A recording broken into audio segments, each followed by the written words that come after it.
Drake London, ladies and gentlemen. Drake London. To the moon. Might just be heading to the moon in a few moments. Stand by on that. Lamar Jackson conversation. Another Alvin Kamara video release. This in a limo. The bragging of the actual incident. Kamara bragging about connecting onto the man's face. We'll talk about that. A little Trey Lance, a little phone call action. The Fantasy Football Show. Ron Navy first in the building. The Fantasy Football Show begins right now. Live from the FantasyFootballShow.com studios. It's the Fantasy Football Show. Live! Monday through Friday, 7 p.m. Eastern.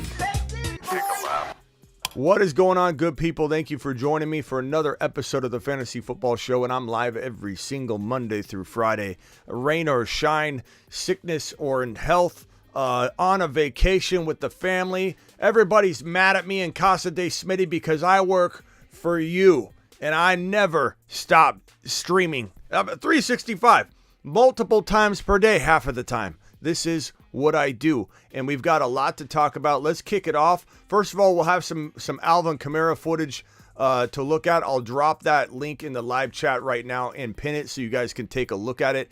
It is pretty gruesome stuff. Actually, I'll find that link in a second and I'll drop it. Let's get to this first piece of news. And actually, let's get to Drake London. Let's get right to Drake London, shall we? Drake London, the man, the myth, the legend, the guy that's on the satellite man list. Satellite men. Wait, what? Space cadets in training. Wait a minute. Where'd Drake London go? Oh, that's right. He graduated to the Moon Man list. The Moon Men. Dropping loads in outer space. Well, what do you know? What do you say? Space Monster. Look at that space monster. Drake London has graduated from the satellite man list. We currently have no satellite man on the satellite man list. We'll have to add a couple. Satellite men. Drake London. It's been too long. We waited too long because we are sitting here about, I think, to announce in the next, I don't know, handful of weeks, because we got to wait until March. Soon, we'll be talking about this man, Lamar Jackson, heading to the Atlanta Falcons. And if that happens, your boy Smitty is going to be ecstatic. Everyone here is going to be ecstatic because two moon men get fed by Lamar Jackson moving over to Atlanta. And we're talking about Kyle Pitts and the newest moon man, Drake London. The Moon Men. Dropping loads in outer space. Look at these moon men. I hate to break it to anybody that just stepped in here, but Space Monsters. where you been? And you've been missing out on content that's winning you fantasy championships and best ball drafts. This is the best collection of moon men that anybody could assemble. From Pollard to Pickens to Watt to Watson to Kenneth Walker to Pitts to London. If you haven't noticed, the moon man list is all about value and exploding from the value. And the Mars men list is about winning championships for a living. He's on a shuttle to Mars. Mars men. Look at these monsters. I mean, Loads dropping and spinning aimlessly in space. does it not seem obvious to you? I look at this list and I say, how's anybody not excited about every single one of these 7 monsters right here? Joe Burrow, Jamar Chase, Bijan. The first 3 on the list, the first 3 Marsmen to drop. Jamar Chase, Bijan, and Joe Burrow. Arguably, guys, you can in grandma leagues where your grandma's drafting or your Uncle Buddy Boy or your Uncle Bobby Boy is in your draft, and your cousin and your little brother. These are the leagues where you can draft Jamar Chase in round 1, Bijan at the top of 2, and Joe Burrow in 3.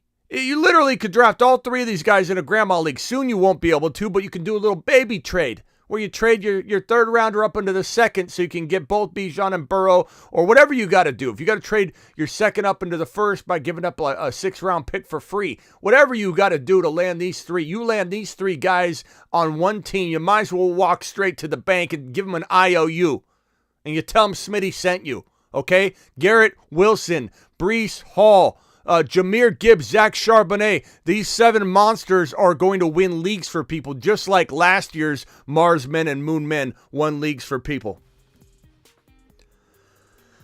Oh, boy. Oh, boy. Rookie running backs don't belong on the ship. Whoa, whoa, whoa, whoa, whoa, whoa, whoa, whoa, whoa, whoa, whoa, whoa, whoa. Hold on. Hold on. Hold on. I don't even know if I read this correctly. Let's have the computer read this, because I feel like I couldn't have seen. Rookie RB don't belong on the ship. Rookie RBs don't belong on the ship. What are you talking about, Ray? What are you talking about, Ray?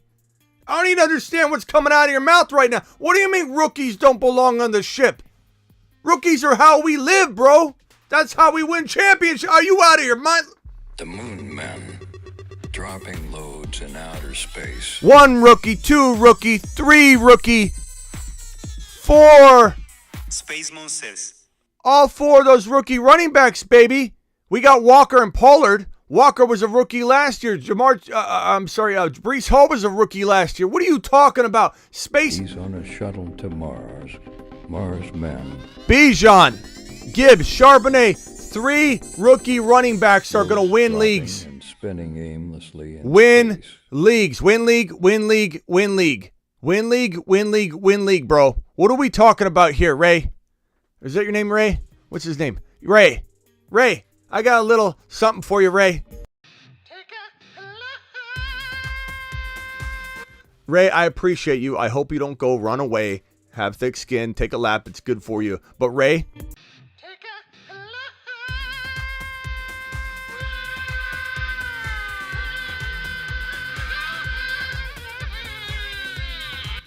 whoa, whoa, whoa, whoa, whoa, whoa, whoa, whoa, whoa, whoa, whoa.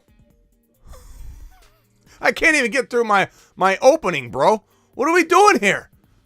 Let me have the computer read this one. Look at this. Look at this beauty. Look at this beauty right here. I hear you. So you really think London is that much better than Hollywood at PB and waivers? BC, I don't think it's a significant difference from Hollywood to London MO. You don't think there's a difference between Drake, London, and Hollywood Brown, bro? What? Swaggy, we haven't made you take a lap in a while, which is surprising, to be honest with you. But Swaggy, go ahead and hold this for me.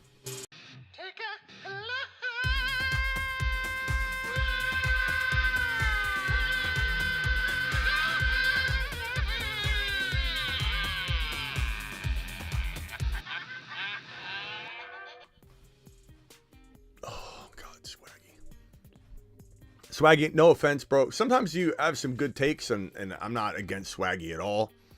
But Swaggy, this sounds like a first-year fantasy player right here, to be honest with you. I've never seen you say something quite like this. You could have bold takes. You could disagree with some of the things I say. But this right here, bro, what are we doing? What are we doing? Did you hit your head earlier this morning? This is like in fantasy. Where's my button here? I got something here. Take a 2-mile lap, Smitty disapproves of that. Dumb way to draft or trade. So Swaggy, I'm. It is what it is, bro. All right. Ron Navy dropping. Swaggy thought Sutton's better than Olave. Well, hey, we all miss. I'm not saying I'm perfect or I haven't missed. I didn't like Barkley at the end of round 2 last year. I liked him at the top of 3. I'm like, I like Barkley at 3, but I don't want to take him. We all miss, bro. But London and Hollywood Brown, what, bro? One's an elite top 5 to 10 wide receiver. The other is Hollywood Brown, bro. The other's Hollywood Brown, bro. Wrong. Muy mal. Got him.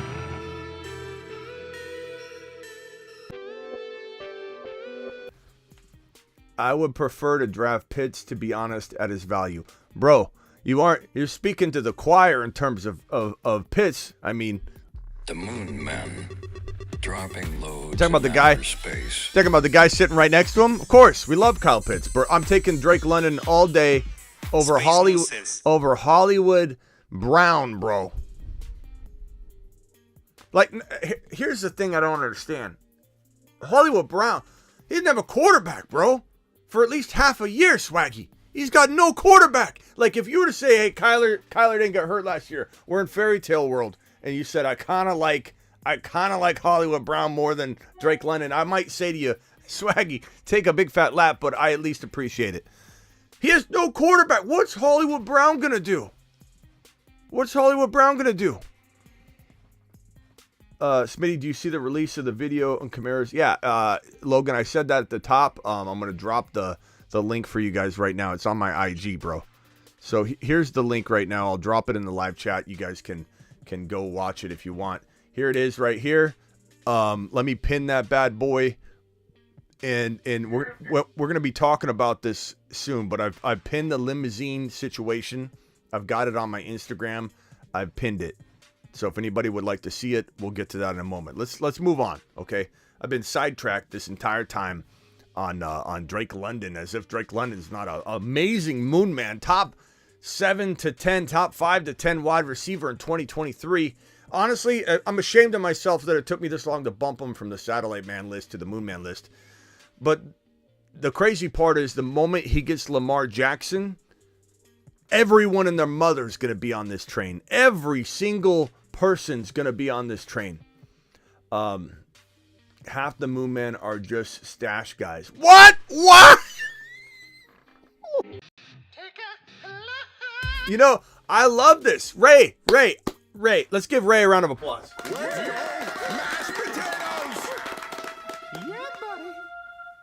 Ray, I appreciate you for several reasons.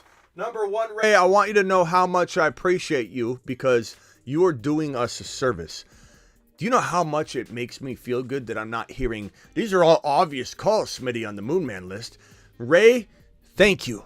Ray, you just gave me a bunch of motivation, Ray. I'm so excited that you think the Moon Man list is not that good because guess what people said about our Moon Man list last year? You want to take a little stroll down memory lane, Ray? This is the yearbook that I had delivered from last year's season. The 2022 the Fantasy Football Show yearbook.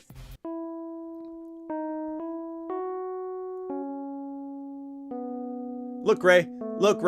Burrow. Oh, but Burrow's not going to be that good. You know how many people clowned on Burrow? Jalen Hurts. Oh, Jalen's not accurate, Smitty. Etienne. Oh, beginning of the year, he's trash. James Robinson's the number one. Walker, 9th, 10th, 11th round pick. Hall, 7th, 8th round pick, climbs up to round 5. CeeDee Lamb, he busted the year prior. St. Brown, who's this guy? Tony Pollard, he's a backup. A.J. Brown, he's injury prone and he's got Hurts throwing him the football. Most likely to succeed. Oh. Best couple, Burrow and Jamar Chase. We smashed the 2022 predictions. And now I know Ray's going to say those are all obvious calls because hindsight's 2020, Ray. Well, let me tell you something, Ray. You couldn't have made my day any more. The Moon Men, dropping loads in outer space. The fact that Ray thinks that this is a bunch of stashes, it warms my heart. Space Monsters. It warms my heart, Ray. I'm excited, Ray. You made my day, Ray. Unbelievable. I love it. Stashes. Unbelievable. Use Smitty for his excellent tight end and QB advice. All the rest is decent stuff. Ray, you're warming my heart even more. Ray's such a fan. Ray, I appreciate you. It was an underhanded compliment, but I appreciate it nonetheless, Ray. And you're here, so that tells me you do like the channel enough to come visit and frequent. But I appreciate you, Ray. I do notice the thumbs down, but that's okay, Ray. That's okay, Ray. I still love you, pal. Everything else, this is one of the best endorsements. I may put this on the front of thefantasyfootballshow.com. And I'm going to say this. Use Smitty for excellent tight end and QB advice. All the rest is decent stuff. thefantasyfootballshow.com. Learn about it.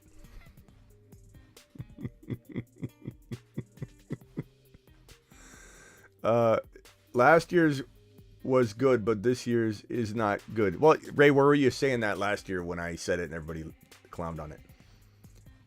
Ray does like my channel. Thank you, Ray. Okay, so anyway, London Gold. London Gold, man. This Drake London guy is going to go to the moon, get some shares. I love like having Olave, Watson, and London. I love having Garrett Wilson, London, and Olave. And you can do that. You can do that in an auction draft pretty comfortably. You know what I'm saying? Like you go into an auction draft, and Ray might not believe this because Ray only likes me for the quarterbacks and tight ends. Ray, which I rank number 1 in the industry in QB rankings from last year, the year before, and the year before average. Just so you know, and that's probably why you like me. But I do know a little thing about wide receivers too, Ray. You might want to sit back and enjoy this one. But in an auction, if you were to go after, let's say, Olave, Garrett Wilson, and Watson, I'm betting you in an auction, and I don't know the exact, off the top of my head, I'm going to guess some numbers here. I'm going to go ahead and say, oh man, where's Vamp? Where's Vamp? We're almost out of this marker here. Garrett, I'm going to say, I'm just kidding. Vampy stocked this up over here. I'm going to say probably Garrett Wilson's going to be in the $40 range, Olave in the $38 to $40 range, and Watson in the $30 range, I would imagine, or even cheaper. Maybe Garrett Wilson's $35, 35, 30, and maybe even like 25. You know what I'm saying? So if you were in an auction and you buy your wide receivers for what's under $100, for really what's under $90, or right around $90 total for your wide receivers for 3, and you get these guys, and then you can spend, about $100 on 2 rookies and a Burrow. You know what I'm saying? So if you walk out of your $200 auction draft and you've got a team that looks a little something like this number right here, Burrow, and you may or may not be able to get Bijan too. Let's just say Bijan. Let's say you got Charbonnet for very cheap in a redraft, and then you got Garrett Wilson, Olave, and Watson. You could come away with something like that, and you could probably buy that on a dynasty to some degree. And who knows what that does in 2023. It's kind of a crafty way to build a team. Maybe not every team, but 1 or 2 teams. Let's see here. Let's go to Lamar.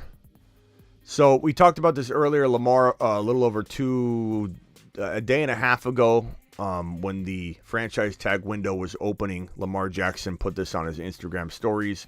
Ron, thank you for helping me track it down, because he vanished. He took it down, or it vanished. Found the screenshot of it, but it says, no matter how much genuine love you show, it'll never be enough. So, angry face, F it, or whatever he's trying to say. I feel like maybe Ray wrote this to me, but I think that, this is Kamara. Okay, never mind. I'm not Kamara. This is Lamar to the Ravens. For a minute, I thought it was another a love note from Ray. But this right here, he's done. Could it be repaired? Could they go to Lamar, the Ravens, and say, hey, that $100 million in guaranteed money that we're apart on our negotiation, we're going to give it to you. And then he come back and they repair some stuff? Absolutely. But is this more likely to go south for the Ravens? Yes. Is franchise tagging Lamar a likely indication that they're going to trade him? Yes. Does Munkin coming in and not even having a quarterback for a big part of the early offseason, is that troubling for Munkin? Yeah, it's going to be. They have a new offensive coordinator that's coming in trying to design a new offense, and the quarterback's not going to be there anytime soon. So they're going to try and, I think, build around what they can, getting 3, maybe even 4 first-round picks to the highest bidder of Lamar. And when you look at the teams that are in need of quarterbacks, we do this every single day. The teams are large in numbers. Okay, the Miami Dolphins probably not getting Lamar because they don't have a 2023 first rounder. So their offer is going to look minute compared to the other teams that might be going and attacking Lamar Jackson. Falcons are going to give up the world. If they've got to give up 4 first-rounders, they'll give up 4 first-rounders. They tried to go after Watson hardcore, and the Falcons missed. And the Falcons are built to win, and you can laugh at that all you want. I'm sure Ray will be in here saying, Smitty, the Falcons aren't a quarterback away. What are you talking about, Smitty? They are. They're a quarterback away. This team, as Double A pointed out the other night, aside from the Bengal loss, close win, 3-point, 7-point, whatever, under 10-point win or losses pretty much the whole season. When they lost, they beat the Niners in earlier on, week 5 or week 6. The Falcons are built to win. They're built to win. Yeah, can they improve on the offensive line a little? Can they improve on the defense? Of course. Can they improve in a number of different areas? Absolutely. But they're built to win. You throw Lamar Jackson on the Atlanta Falcons, Drake London is a top 6 to 10 wide receiver like the title of this video says. If you throw Lamar Jackson, who made Mark Andrews into the beast that he was for so many years, and probably still could be if he got healthy and Lamar stayed, but probably not if Lamar leaves. But could Lamar turn Kyle Pitts into a top 3 tight end? Absolutely. Drake London, Kyle Pitts, Lamar Jackson, put them all on one team together in fantasy and draft around it, because they're going to cost you a 3rd, a 4th, and a 6th maybe. And you'll still get your 1st and 2nd rounders to throw into the Lamar, Drake London, and Kyle Pitts stack. And we're going to make an animation for it. Lamar, Kyle, London. If this trade gets executed and Lamar Jackson heads to Atlanta, you're talking about a new pancake stack that's the cousin of the pancake stack we've already got up and going. The tripod, also likened to tripod pyramids in ancient Egypt, are constructed using Burrow or Hertz, Chase or a JB Hull or Walker. Yeah, buddies. The stack above all stacks. It's time to drop the pancake emojis in the live chat. Give me the Falcons all day long. All day long. Just know if 2/3 of these rookie running backs are solid starters, you're kicking so much butt if you're true moon man believer. Ray, that's the whole point. But I appreciate that. I appreciate that astute observation, Ray. But there's a reason why these guys are where they're at. The Moon Men, dropping loads in outer space. Ray, this is the number 1 running back in fantasy football. Maybe not redraft, Space Monsters. but could be redraft. But in Dynasty, this is the number 1 running back in fantasy football, Bijan Robinson. This is arguably the number 1 running back in fantasy football Dynasty. These two are neck and neck for me. This guy right here, Walker, both these guys rookies from last year, Ray. You paying attention, rookie running backs last year? This running back class, Ray, is as good or better than the 2022 rookie running back class, Ray. And if you don't believe me, Ray, ask yourself while you're watching this channel. And so, Charbonnet, Gibbs is going to be a monster. This is Alvin Kamara 2.0. Charbonnet is a top 10 running back, Ray. Ray, Bijan, Gibbs, and Charbonnet could all be top 10 running backs, Ray. All top 10 running backs. Look at London. Look at London. Look at him. Look at him. Unbelievable. Monster. Michael K. CPA dropping I'm getting my money gun fixed, by the way. So until then, you're still getting the manual version of this. But Michael K. CPA, $20 hauler. Michael K. CPA making it rain in the studio with a $20 hauler. Michael K. CPA says, thoughts on Lions, Jameson Williams, Moonman in training? Potentially. The part I don't like about that situation is as good as Goff was last year, and he could do what he did last year again. He's not good enough to make 2 wide receiver 1s, and one of them is going to either beat the other one out, or they're both going to take away from each other and become wide receiver 2s, which is unfortunate. But it's kind of the way it goes. So, thank you, Michael K. CPA, for that super chat, by the way. But I do like him. I do like him a lot. We got some more super chats here. Ron says, Swaggy also thought, oh, he already did this one, that Sutton better than Olave. We all missed, so that's okay. But this whole Hollywood Brown versus London thing, Swaggy, this thing, I can't get over that one. This one's from Hav G's. Get the likes up, Smitty. do you do the green? How do you do the green membership, Drake all day? If you want to become a YouTube exclusive member, Javi, we have Zoom calls every Sunday. We're getting back to those. It's one Zoom call every Sunday now that the Super Bowl is over. We're getting back to, there's one call every Sunday during the off season, 2 calls during the in season. And if you want to become a YouTube exclusive member and get on those Zoom calls, all you got to do is subscribe right here. I dropped the link right now.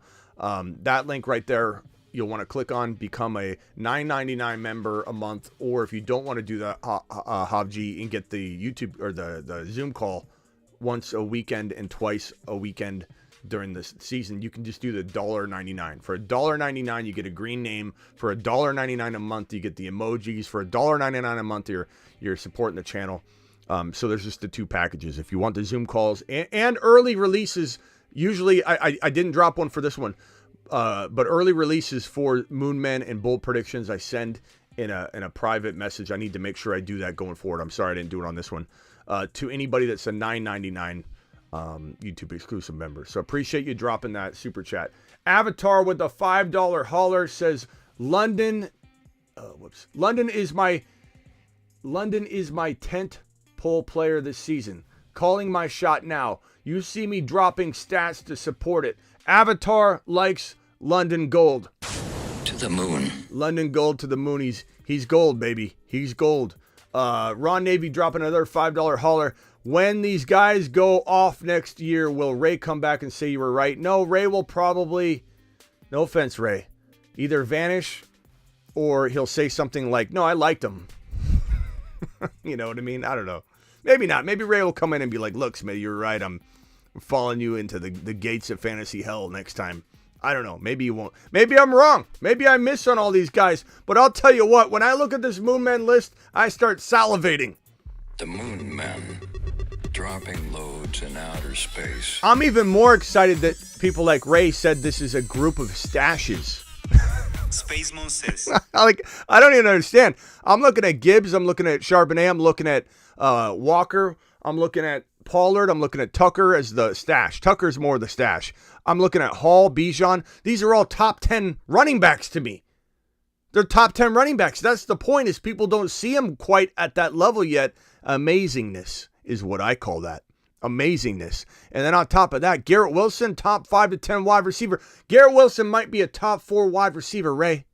A top 4 wide receiver. Olave could be a 6 to 10 wide receiver. Watson could be a top, 8 to 12 wide receiver. London's a top 5 to 12 wide receiver. Big range until we get that quarterback in place. Kyle Pitts could be, honestly, I know some of you don't agree with the Kyle Pitts call. That was the only one I got a little bit of pushback from some people. The most of them, everyone loves it. London, everyone loves it, except for Ray. Everyone in here, it's Swaggy. Swaggy and Ray. I've never seen Swaggy and Ray chatting at the exact same time. It could be the same person. But those are the only 2 or 1 person, if it's 1, that doesn't like London on this. So everyone was ecstatic about London, begging for London. London's on the Moonman list. Kyle Pitts is the only one where I feel like we have a little bit of a difference in a way across the community. I'm telling you right now, would not shock me if Kyle Pitts was tight end 2 in 2023, especially if Lamar lands in Atlanta, which we're kind of being predictive here. If Lamar lands in Atlanta, the people that have been doubting Kyle Pitts are going to say, well, now that Lamar's there, I like him. Well, of course you do. You know, part of what we do here is be predictive. Part of why I love Kyle Pitts is trying to project that they get a quarterback. And if they don't, he's still got top 5 tight end upside. Kyle Pitts had the number 1 tight end season for an NFL tight end and fantasy football tight end in the history of the NFL. Number 1, he had a bad year last year. He got injured last year. He had Marcus Mariota throwing him the football last year. Wasn't his fault. And yeah, he disappointed, but guess what? That disappointment translates into what was 3rd round, even some high 3rd round draft value last year for Kyle Pitts, way overdrafted, right?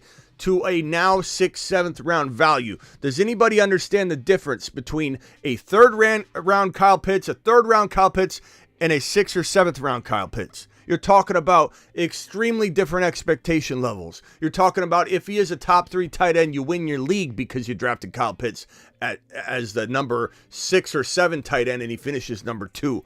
You want this Travis Kelce value? Everyone says, Smitty, don't you love Kelce at number 3 overall? Smitty, why don't you like Kelce in the top 5? Because I'm about grabbing the next elite breakout tight end. The crazy part is, he's obvious. The crazy part is everybody thought he was going to do that last year. The crazy part is the breakout tight end in 2023 is Kyle Pitts. And it's going to look obvious like hindsight's going to be 2020, 15. You know, we might as well turn this into the Kyle Pitts conversation because that's what we're talking about right now. Let me go ahead and paste this in here. Hold on. I'm trying to get the topics always at hand so you guys all know what's going on and who I'm talking about, especially on the replays. So Kyle Pitts is the current topic. We're not shutting up about this. We're gonna still talk about this for a couple minutes. So I'm gonna put Kyle Pitts right there in the side. I understand a lot of you are skeptical. I understand a lot of you are worried. I understand a lot of you are burned. You feel burned with Kyle Pitts. But if you continue to ask me who the next breakout tight end is, and I don't give you the answer of, oh, it's this guy you barely know, or oh yeah, you like so and so too, Smitty. I'm very, very much on the I don't know. Give me a tight end. Give me a tight end like McBride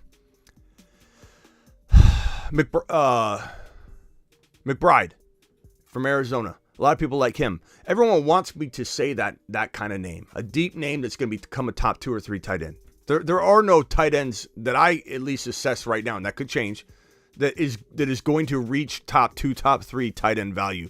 Like a Komet, obviously some value going from like tight end 8 to tight end 4 or 5, possible. Dawson Knox, Dalton Schultz, they all kind of disappointed last year, so there's possibilities of dropping into the 6, 7, 8 round tight end value. Could they become 3, 4? Absolutely.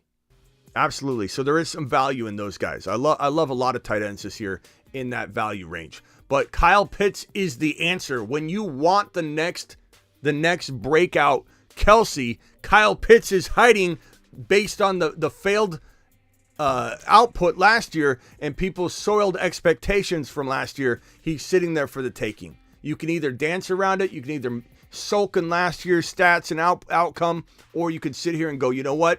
Smitty's right. If I was having to draft him back in the 3rd round or 4th round, then I would be skeptical. But what people aren't doing is adjusting and adapting and recalibrating their valuation on Kyle Pitts when he went from 3rd round to 6th round, 3rd round to 7th round. It's a whole different ball game when he's in that territory. So I'm telling you right now, you want to win your league? There you go. Kyle Pitts in 6, 7 is going to win you a league. Going to absolutely win you a league. Njoku, bro, can't stay healthy. I don't mind him. I like him. Likely certainly has that deeper appeal of being a top 5 to 7 tight end. Problem is, what if they trade Lamar away? Now he's got to compete with Mark Andrews, and there's no quarterback. So it all depends on what happens with Lamar. Let's see here. Right. You get him cheaper if he's not as good. You didn't waste money. I think you're talking about Schultz. I like Schultz a lot.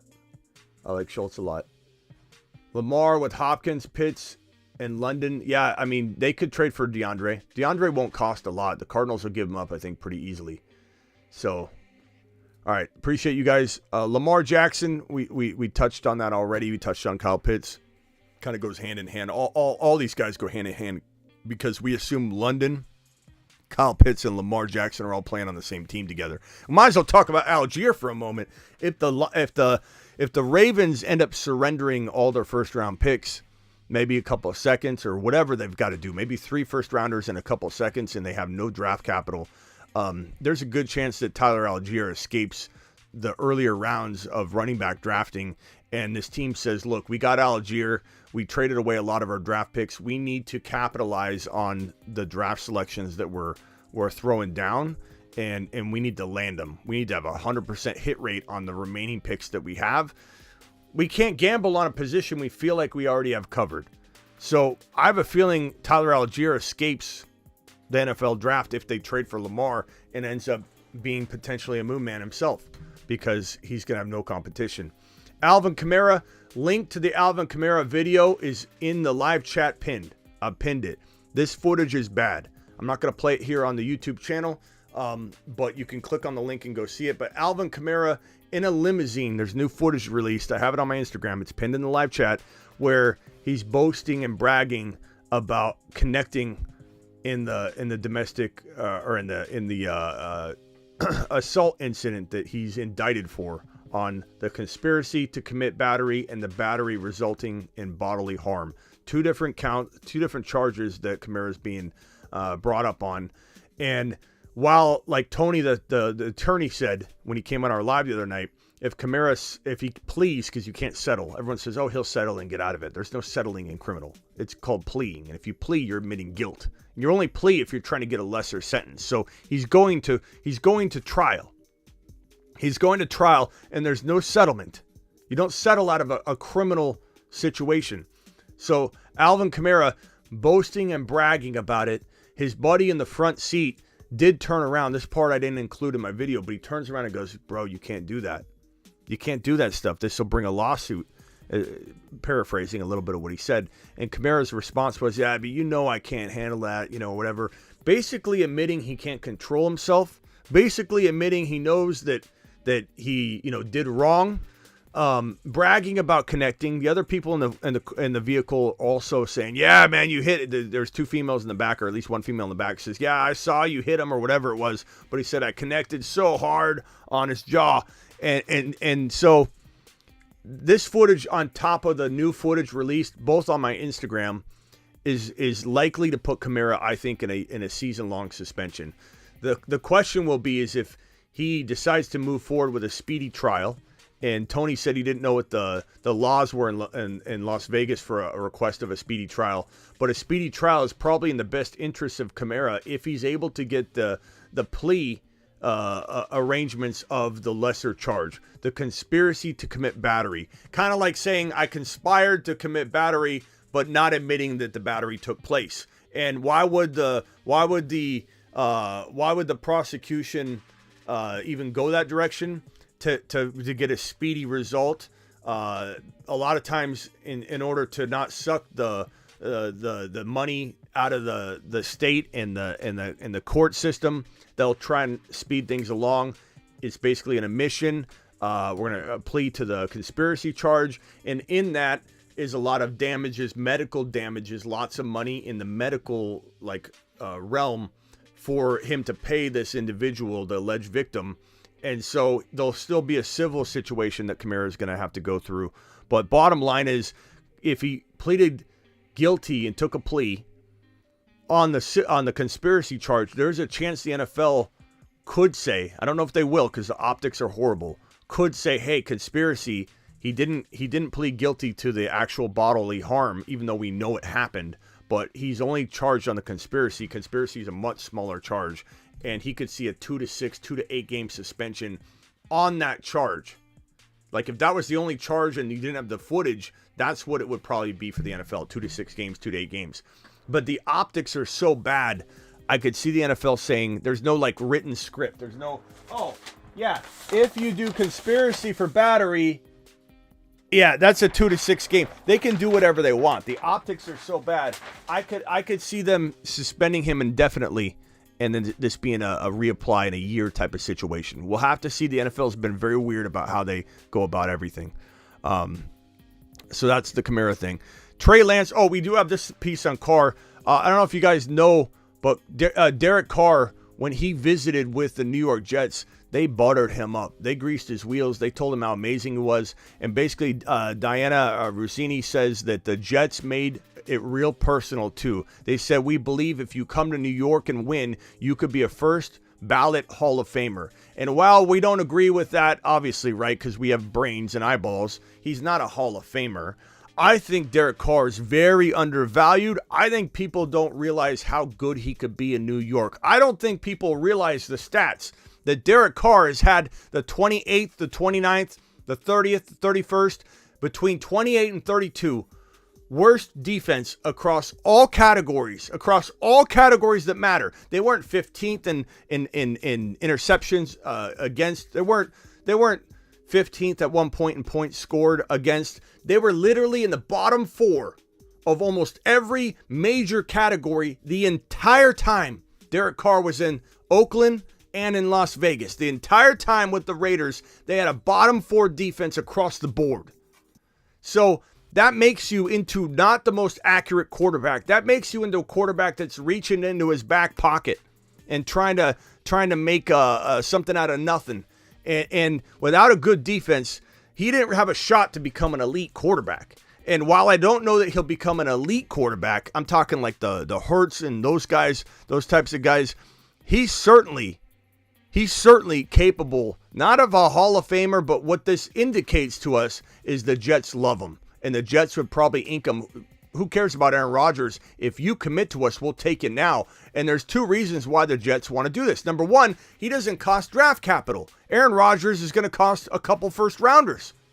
Derek Carr was released by the Las Vegas Raiders, and he could sign tomorrow. Aaron Rodgers can't be traded until June 1st unless the Packers agree to eat the entire $40 million in cap hit. And if they say we're not trading Aaron Rodgers till June 1st, that's such a setback for the team. So there's a lot of negatives involved. Aaron Rodgers may not be traded until June 1st. If he's traded from the Green Bay Packers to the Jets, he costs multiple first rounders. He may not stay more than 1 year, and you're giving up future first rounders. Derek Carr costs no draft picks. So it's a big difference to go after Derek Carr. If you believe in Derek Carr, is he a Hall of Famer? Absolutely not. I'm not saying that. I think it's a ridiculous situation, but they're greasing the wheels. They're telling him how wonderful he is. They clearly love him.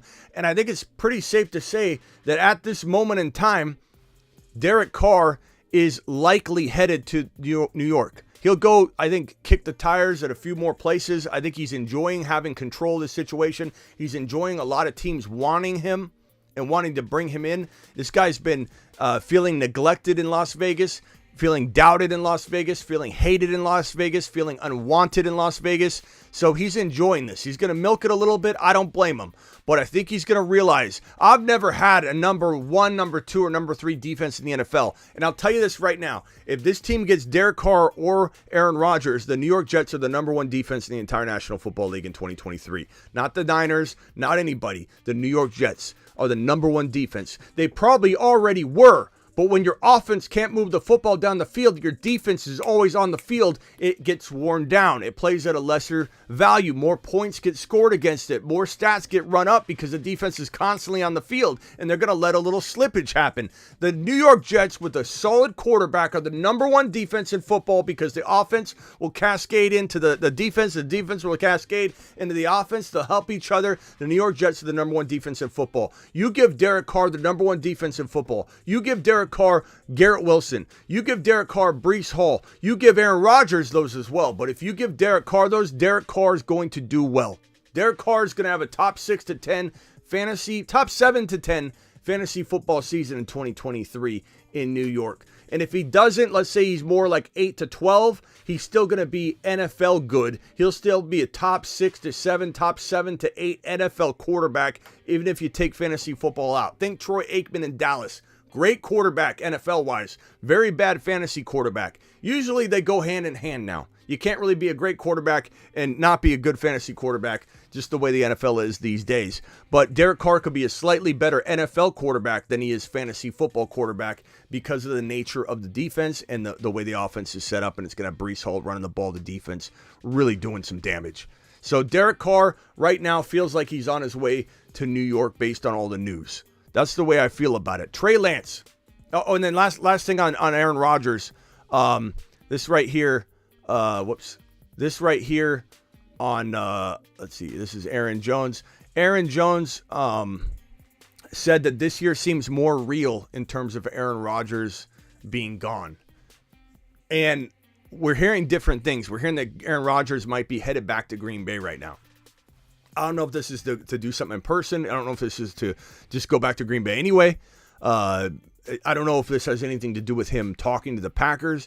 I don't know if this has anything to do with him requesting a trade and wanting to go somewhere immediately or him retiring. We have no idea, but Aaron Rodgers reportedly is headed back to Green Bay. We'll have to wait and see on that. But Aaron Rodgers, before the darkness retreat, felt like he was trending in the direction of either going to New York, the Raiders, or retiring versus going back to Green Bay. Things can change when you come out of a darkness retreat. Who knows what's going to happen at this point?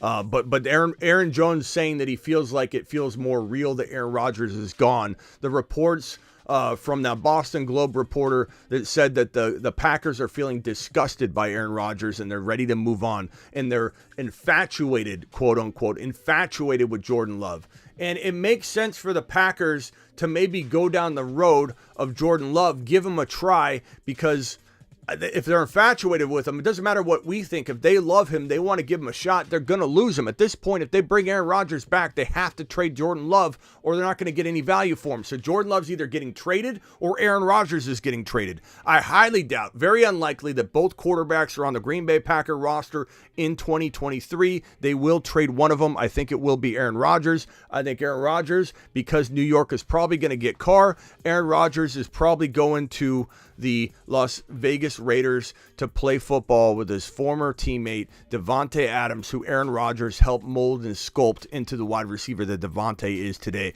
Davante Adams has been missing Aaron Rodgers. Maybe he would take Derek Carr back if you offered him his choice, because that's his best friend. He loves Derek Carr. He supports Derek Carr, but Derek Carr's gone. Derek Carr is in the past. This guy right now, Davante Adams, is looking at nobody. He doesn't want Jarrett Stidham throwing him the football. He says, if I can't have Carr, give me the second best in my mind, the best, football player, but the second best choice for him, because he wants his best friend Derek Carr. Derek Carr's gone. Now he's begging, drooling, salivating over the opportunity of catching footballs again from this guy Aaron Rodgers. And the Raiders have so much money tied into Davante Adams and the situation that the window's closing. It's a ticking time bomb for the Raiders. Are they gonna franchise tag Josh Jacobs? I think they will if they know they're bringing Aaron Rodgers back. What did Josh Jacobs say? I don't want to play on the tag unless we reload and go after a championship. I think getting Aaron Rodgers is reloading pretty well. So Josh Jacobs will happily come play football for the Raiders on the $10 million franchise tag if Aaron Rodgers is in fact headed to Las Vegas with some draft pick swappage. Okay, so my prediction as of this moment, and it does change based on the news. I have bounced around on this, but because the news is changing and ever evolving, Aaron Rodgers going to the Las Vegas Raiders, they can't miss on this. They have to swing huge. They have to give an enormous amount over to the Green Bay Packers, because if they miss, they can't go after Derek Carr. Derek Carr's not on the table. They released him. Lamar Jackson, I haven't heard anything about Lamar going to the Raiders, so they're not getting Lamar. They're going to go, to Jimmy G throwing the football to Davante Adams? Jimmy G can't throw 7 yards down the field. Mike White would be semi-interesting. And if maybe Aaron Rodgers stayed in Green Bay, I suppose the Raiders could try and trade for Jordan Love. But at this moment in time, I'm predicting the Raiders land Aaron Rodgers if he doesn't return to Green Bay. Lamar Jackson gets traded to the Atlanta Falcons, and Derek Carr, they're enamored with him in New York, so he heads to the New York Football Jets. Maybe Mike White heads over to either the Bucs or the Saints. Those would be good landing spots for him. I think ultimately you've got Geno Smith in Seattle again. Danny Dimes probably getting franchise tagged by the New York Giants. And they're going to try and sign Barkley to a long-term deal. And if they don't get that done, guess who's hitting the free agency situation? Good old Barkley. Barkley going to maybe Miami to play with Miami Mike. Maybe Barkley heads to, I don't know. He could go to a bunch of different situations. If we look at the running back board, this is the free agent running back board right here. Barkley going to Buffalo, Barkley going to the Miami Dolphins, Barkley going to the Bengals. Who knows? The Bengals might say, hey, you know what? We're a running back away now that Mixon's kind of fading away. Who knows about his off-the-field situation that could reemerge, because it sounds like the victim may want to file charges again, may not. We don't know. The Bengals, the Raiders could be an option if they don't get Aaron Rodgers. If they get Aaron Rodgers, they got $60 million tied up in Aaron Rodgers. They can't go after. They'd have to franchise tag Josh Jacobs. Josh Jacobs and Aaron Rodgers are tied together if Rodgers gets traded to the Raiders, because $10 million is not a lot of money to franchise a running back. That's a pretty good deal. The Carolina Panthers could be interested in Barkley. I can kind of envision that for some reason. The Eagles would be fire The Giants might, like I said, work out a long-term deal. Arizona, you never know. And the Chicago Bears, Barkley, Fields, Hopkins. Imagine if the Chicago Bears trade for DeAndre Hopkins and they make another trade for Saquon Barkley. They surround Fields with all this talent. That is amazing. That would be absolutely amazing if the Chicago Bears thought that big and they tried to go after it now. Yeah, they'd have to use a lot of their draft capital on offensive line and make some good moves, but I mean, it's an amazing move to make, especially if Barkley doesn't cost you draft capital. He ends up hitting the free agency, open free agency. Cincinnati, I would say Miami feels like a big contender for Barkley. I think Miami Mike is crazy enough to do that. Buffalo might understand they need to go run the ball like they did at the end of 2021 when Singletary was surprisingly, if you look at the stats, one of the top 5 running backs in the National Football League from week, I don't know, it was week 11 on or something like that. The last 6 to 8 games in the 2021 season, Singletary, I think if you include playoffs too, the last 6 to 8 games, he had, I think, more touchdowns than any running back on the ground in the NFL. So they know how to run the ball. When they do it effectively, it works. When they don't do it effectively, they become one-dimensional, and then Josh Allen breaks down a little bit. So balance could be just what the doctor ordered in Buffalo. Miami could be involved. This is going to get crazy. It's going to get crazy. And now on to Trey Lance. We got a lot of doubters out there about Trey Lance. We have this news on Brock Purdy. Brock Purdy is let's see, where's this Brock Purdy news? I have it somewhere. Let me send it to my phone here. But Brock Purdy is going to have his elbow surgery moved. So now you've got this situation where Brock Purdy is not having his elbow surgery, his bridge of a surgery, until probably... Where's this Purdy news? I got it somewhere here. Give me 1 second while I find it.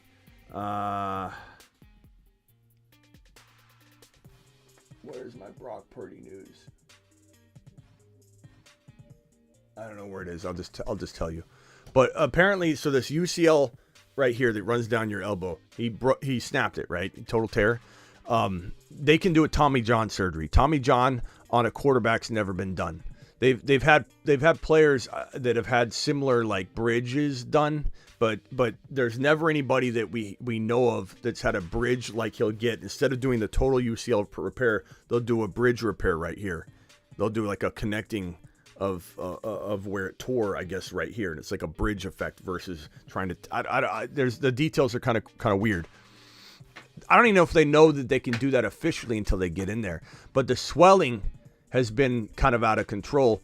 And so they were going to have the surgery, I believe, yesterday. They had to postpone it and said they're going to reconvene in March to look at it because the swelling was so bad. That indicates there's more problems there than they would have hoped for, right? So if there's swelling so bad at this point, mainly because what did I say about Shanahan sending him back onto the field? You know, I get sick and tired of people telling me that I'm a Shanahan hater and that I don't know what I'm talking about when Shanahan injures his players. But you tell me this, and you certainly can call in. The phone's right here if you want to debate it with me. If you want to say, oh, Shanahan's the best thing since sliced bread, Smitty, you're wrong. But you tell me this. This guy tore his UCL how long ago? And he still has massive swelling to the point where they're like head-scratching swelling at this point. We wanted to do the surgery. They waited on the surgery till what was supposed to be yesterday because they wanted everything to calm down and heal and the swelling to go away so they could go in and do the surgery. The swelling's too out of control at this point in his recovery. Why do you think that might be? I got one guess. The Shanahan sent his injured player who had a torn UCL back onto the field. And I don't care if you're the player wants to go out. He wanted to go out anyway. You got to protect the player. But someone tell me that Shanahan didn't have something to do with the excessive swelling and potential bigger damage situation you're dealing with right now, where you have to postpone surgery again because the swelling's still out of control. Still out of control. It's been a long time since he tore that UCL. How many days has it been? Somebody calculate the number of days it's been since Brock Purdy tore his UCL. And now you got to wait until what, mid next month? Like a little less than a month before you reconvene to see if it's even possible to have surgery in March? So let's say March 15, he has the surgery. Let's just say in a best case scenario, he has surgery March 15. Okay? March 15 to April 15 is 1 month. April, so that's 1 month. May, June, July, August, September 15. The season starts, Bob. That's 6 months already. He needs at least 6 months on a bridge to be healthy. If he doesn't get 6 months, guess what? He's going to re-injure that thing or have no long-term value because he's going to have done damage to it while he went out too early. He can't play before 6 months. That would be a disaster waiting to happen. That would be basically saying, okay, this young kid that has his whole career ahead of him, we just shot his arm. Maybe he'll play for a year before it gives out again. You can't send him onto the field. So guess what happens? Guess what happens? If no one would find out, Smitty would come on, Avatar. I'm not a hateful person, bro. Shanahan is just a bad coach. He's an awesome offensive coordinator, an awesome offensive savant with an amazing scheme that does get him far. But every failure of his is coaching related, not offensive related. Him putting Purdy back onto the field when he was not good enough to be on the field when he got injured, but yet he's good enough to be on the field after your next quarterback gets injured. Then you decide, okay, he's not that hurt. I'm going to go ahead and throw him out there. Unreal.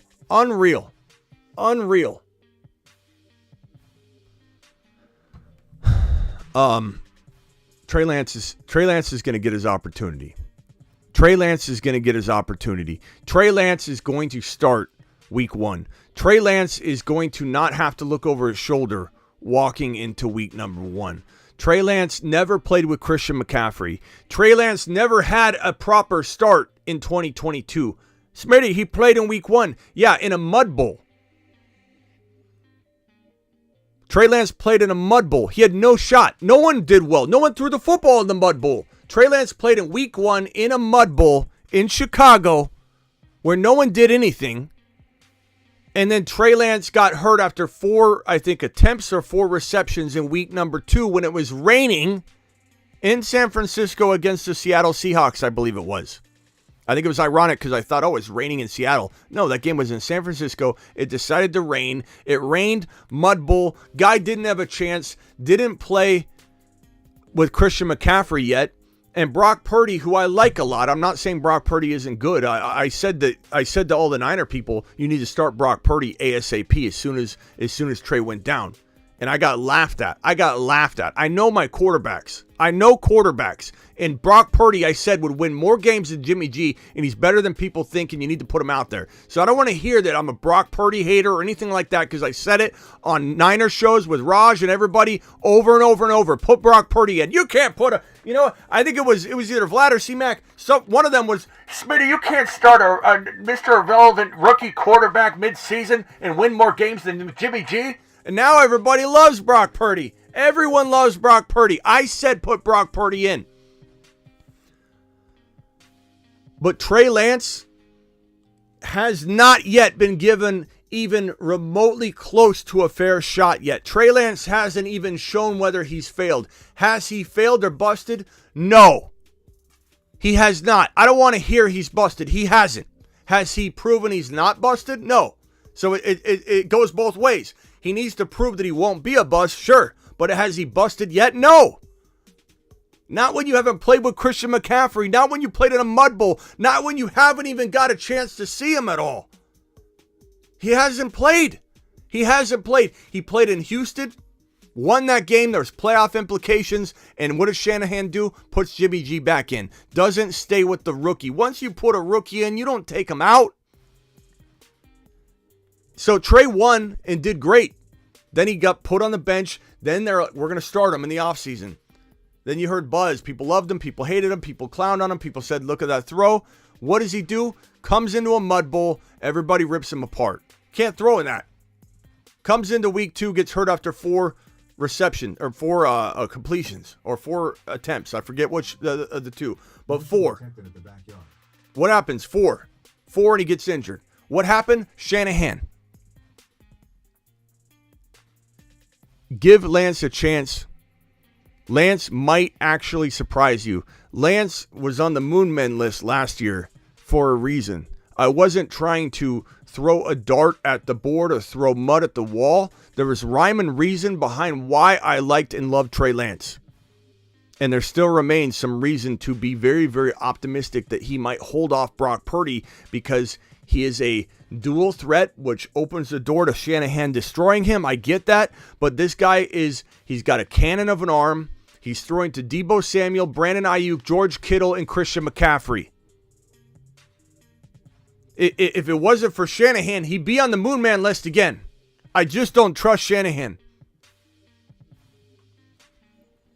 But he's going to get a shot to start, and we're going to see. Phone lines are open. Call into the show. Call into the show.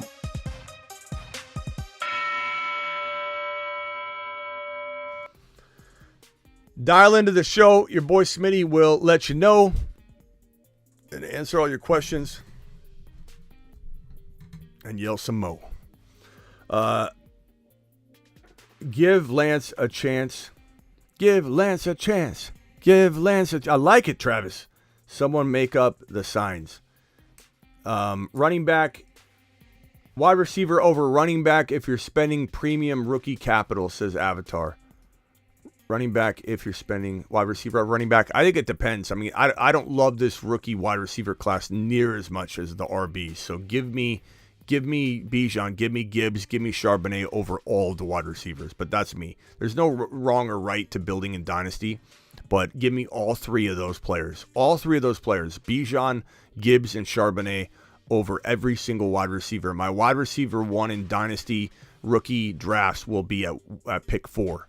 My rankings. I'm doing a rookie fantasy football rookie draft video, rookie mock draft video, my mock draft not mocking with you guys. It'll be my assessment of how I rank all the rookies. That video is coming soon, and you're going to see the wide receivers start at 4, not at 3, not at 2. Start at 4 because there's 3 RBs that you need to get. I don't want to spoil much more of the video. I'm going to obviously explain it in detail as to why, but it's all about the RBs. This class is an absolute gem of a class. This class, unlike Ray seems to think, The Moon Men, dropping loads in outer space. Every running back on this list started out to be a rookie, and then we added Pollard, Space Moses. and Walker and Hall, and all 3 were on the Moon Man list last year. But I love that Ray and some people are saying this is a stash list. That makes me feel so good. And we have to remember people are saying that because hindsight's going to be 2020. And at the end of the year, just like our list last year, just like Ray said that, yeah, well, the rookie class last year was better. It's easy to look back. Here's the yearbook from last year. It's easy to look back and say, oh, yeah, these were kind of obvious calls. Oh, Jalen Hurts, everybody knew he was talented. I call cap. That is cap. Jalen Hurts was, he was an easy call, Smitty. An easy call. Cap. Smitty, everybody liked Breece Hall. Cap. That is cap. That's cap for sure. Oh, Smitty, Walker, we all stashed him, right? That is cap. No, you didn't. No, you didn't. It's time for some revenge, Revenge tour, revenge tour. Revenge tour, revenge tour. So, little exciting animation announcement here. Revenge Tour will be the players we throw on here that are going to have bounce back monster performances. And I'm excited to announce that Revenge Tour player number 1 is going to be the man that you see on this list right here. The Moon Men, dropping loads in outer space.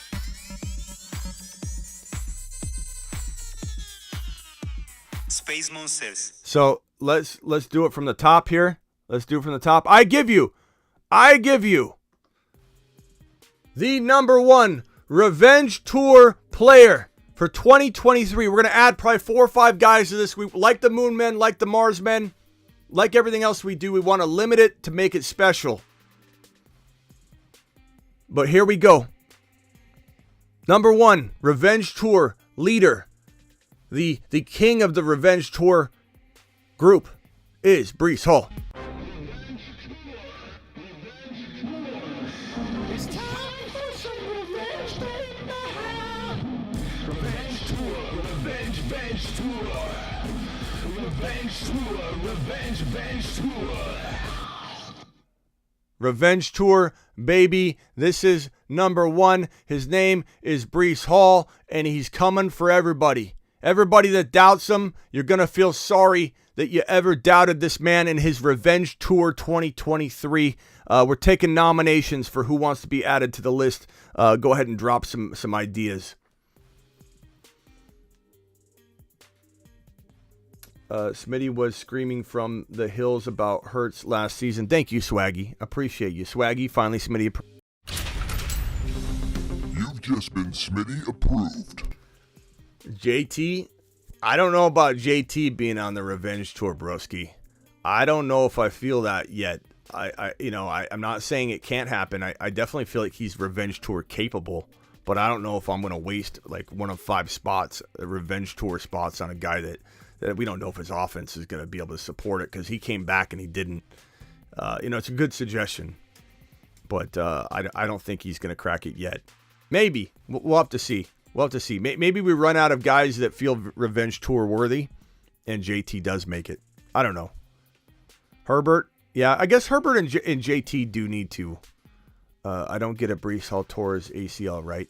Yeah, Jerry, but this is a clean ACL tear, unlike Javante's. I'm going to have a video on this, Jerry, because a lot of people ask me. I'm going to say I get asked this question at least. It's getting bad. It's like 3 times. Not that your question is bad, Jerry. I'm just saying it's getting bad how many times I've got to repeat it, so I need a video on it. It's my fault.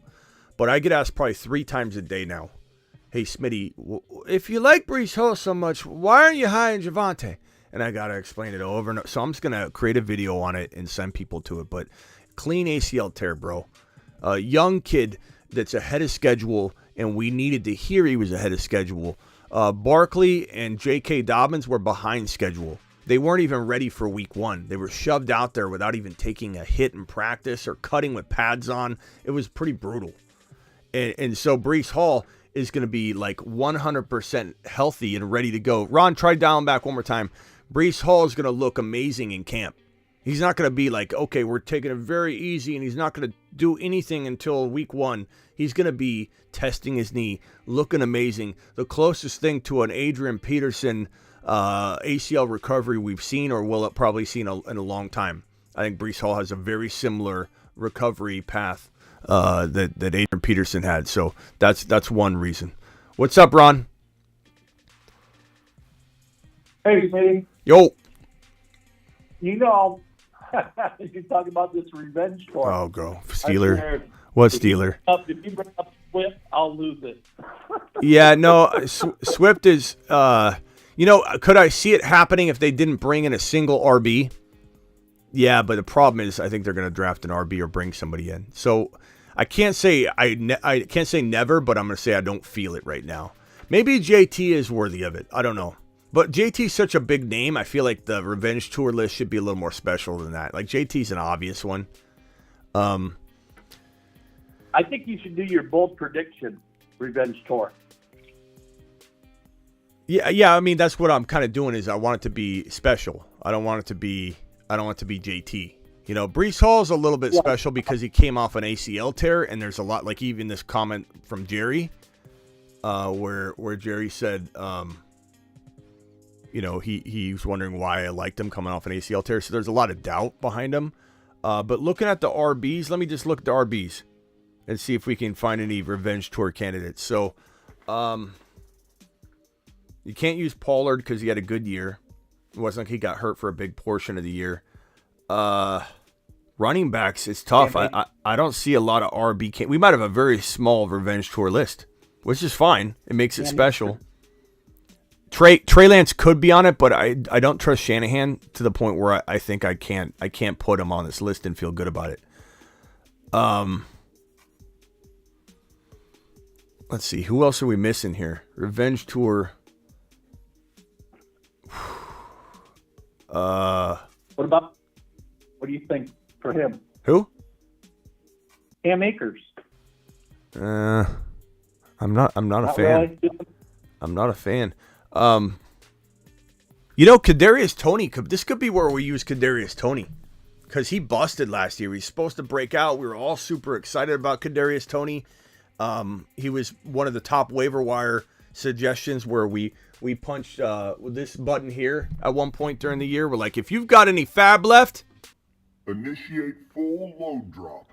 It was full load drop time, you know, on Kadarius Toney. And Kadarius Toney has kind of failed. You know, he's on his last, chance. Maybe Kadarius Toney's one of the... Maybe this is where we put him. Everybody was wanting him on the Moon Man list anyway. This might be where we put him.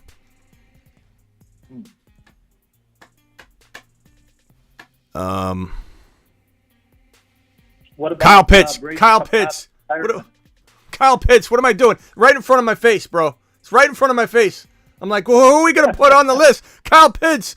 Let's do it now. Let's do it live. Revenge tour. The script strikes again. It's time for some revenge, baby. Revenge tour, revenge tour. Revenge tour, revenge tour. Kyle Pitts, baby. Oh, that feels good. I mean, he's on multiple lists, but this does feel like the easiest call outside of Breece Hall, because, you know, he's even got you worried, right? You're not super high on my Kyle Pitts call, I don't think. No, but I could see his potential with the right quarterback. Yeah. There we go. Kyle Pitts. Revenge tour, baby. We got Breece Hall and Kyle Pitts. This couldn't look more special. Maybe it's just as small as this. Yeah. Revenge script tour. Injury prone. Yeah, Pitts. Swift is someone that shows who they are. Believe them. Toney will learn and reads playbook. I kind of like Toney. We might keep it small. It might be 3 players as of now. For right now, we'll keep it as 2. It's Kyle Pitts and it's Breece Hall. Very, very, I feel great about that. That feels really solid. Like, bro, when I do this, I've done this for 20 years professionally. I've had the YouTube channel. I think this is year 4 or year 5. I forget. But there's times where I'm like, when I'm doing bold predictions, I'm like forcing one. And I feel like this year I'm feeling super, super confident about the selections that we got. I'm feeling Breece Hall and Kenneth Walker from last year confident on a lot of these. Like I get the feeling once in a while for sure. Doing this for 20 years, like I kind of know when my gut's telling me, okay, this feels really good. This is a really good one. You know, if injury doesn't strike, and I feel really confident about this list this year. Very confident, a little more so than normal. Pitts didn't run a lot of routes either. Deontay is a shoe-in. No, no, not a Deontay fan. Cooper Kupp, Smitty. That's a pretty good one, too. We'll have to think on the Cooper Kupp one. The problem is he's very highly liked. You know what I mean? So, I want these to be a little bit doubted. I think Cooper Kupp's going to be a top 5 or 6 player, but maybe Kupp falls to 9 or 10 and we see a lot of doubt and we throw him on. So, we're going to let the negative feel and the negative vibe kind of drive because you got to be on revenge tour for a reason. You don't go on revenge tour when everybody believes in you. You go on revenge tour when there's doubt. There's doubters for Kyle Pitts right now to the rafters. There's doubters of Breece Hall because of his injury. Darren Waller, I don't know. Did anyone? Atlanta. Who? Lamar Jackson if he goes to Atlanta. Yeah, you know what? That's a good point, Ron. People are doubting him too. That's a good point, Ron. But we'd have to predict him go to Atlanta, which is fun. But we could do that. Avatar says, calling my shot now. Avatar, you've been acting like that's a one phrase thing. I'm calling my shot now. You said that 3 or 4 times on the show tonight. You're calling your many shots? What is your shot? What's Avatar's shot? Injury prone running back. Who are we talking about? Swift? Oh. Well, yeah, I mean, Swift is very, very... Ada says literally every tight end other than Kelsey last year could be a revenge tour guy. That's true. That's very true. Jake dropping a $2 hauler says, what about Waller? If Aaron Rodgers lands in Las Vegas, then we could have a conversation about Waller bouncing back. But he's an older player that guys break out late, so I don't know if he's breaking down or what's going on with Waller. He's also very focused on a lot of other extracurricular things during the season. I know because I played in a fantasy league with him. And Darren Waller is very focused on his music videos or music or whatever he's doing. And I appreciate that, but this guy needs to try and bounce back. He needs to try and get, in the right place. And I don't know, just when I see players like AB and Waller and other players that are focused on all this extracurricular things, mixed with the fact that he's injury prone, mixed with the fact that he's old, I like him for Aaron Rodgers. I just don't know. It depends on his ADP. Zeke,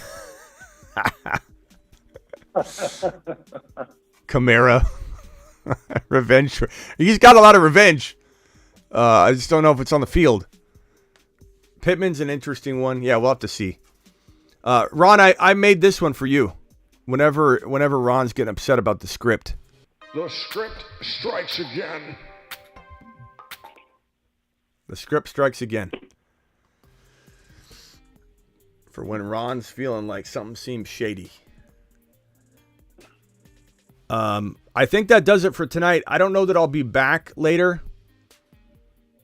We'll have to see if there's any breaking news of any kind, but we're just about out of here. Let's get a couple phone calls in. We got 110 people in here. Punch that thumb up button when they have 60 thumbs up. Let's get that 60 to match the 100. Let's dial in. Ron, Navy, and Smitty are on the phone waiting for you.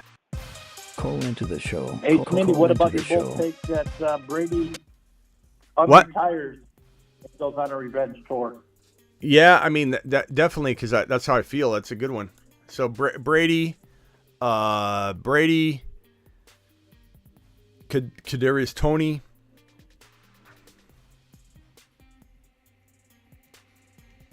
I really like Kadarius Toney, but I really like the two we have. I almost feel like it's really special having two people on it, so we'll have to see. My shot last season, A.J. Brown, top 5. Sure, Avatar. Yeah. I have a feeling you had about 15 shots, which is fine. I have 15, more than 15 predictions, but I think you probably had 3 or 4. I'm just kidding. I do remember you saying A.J. Brown, Avatar, so I know you did like him. DJ Moore is overrated, says Swaggy. It's not so much that DJ Moore is overrated, it's that he can't climb out of the abyss in Carolina and tell me a quarterback that's going to go there that's really good. The answer is there's none. So, he can't ever develop or evolve. Shepard, no thank you. DJ Moore, a dog. He could be. Don't play like that, says Peanut Butter and Waivers. DJ Moore is a top 10 to 12, easy if he has a QB. We'll never know, though. Just like McLaurin. McLaurin's a top 6 to 10 wide receiver if he got Aaron Rodgers or, even Derek Carr would probably make McLaurin a top 9 to 14 wide receiver on the consistent, or 8 to 12.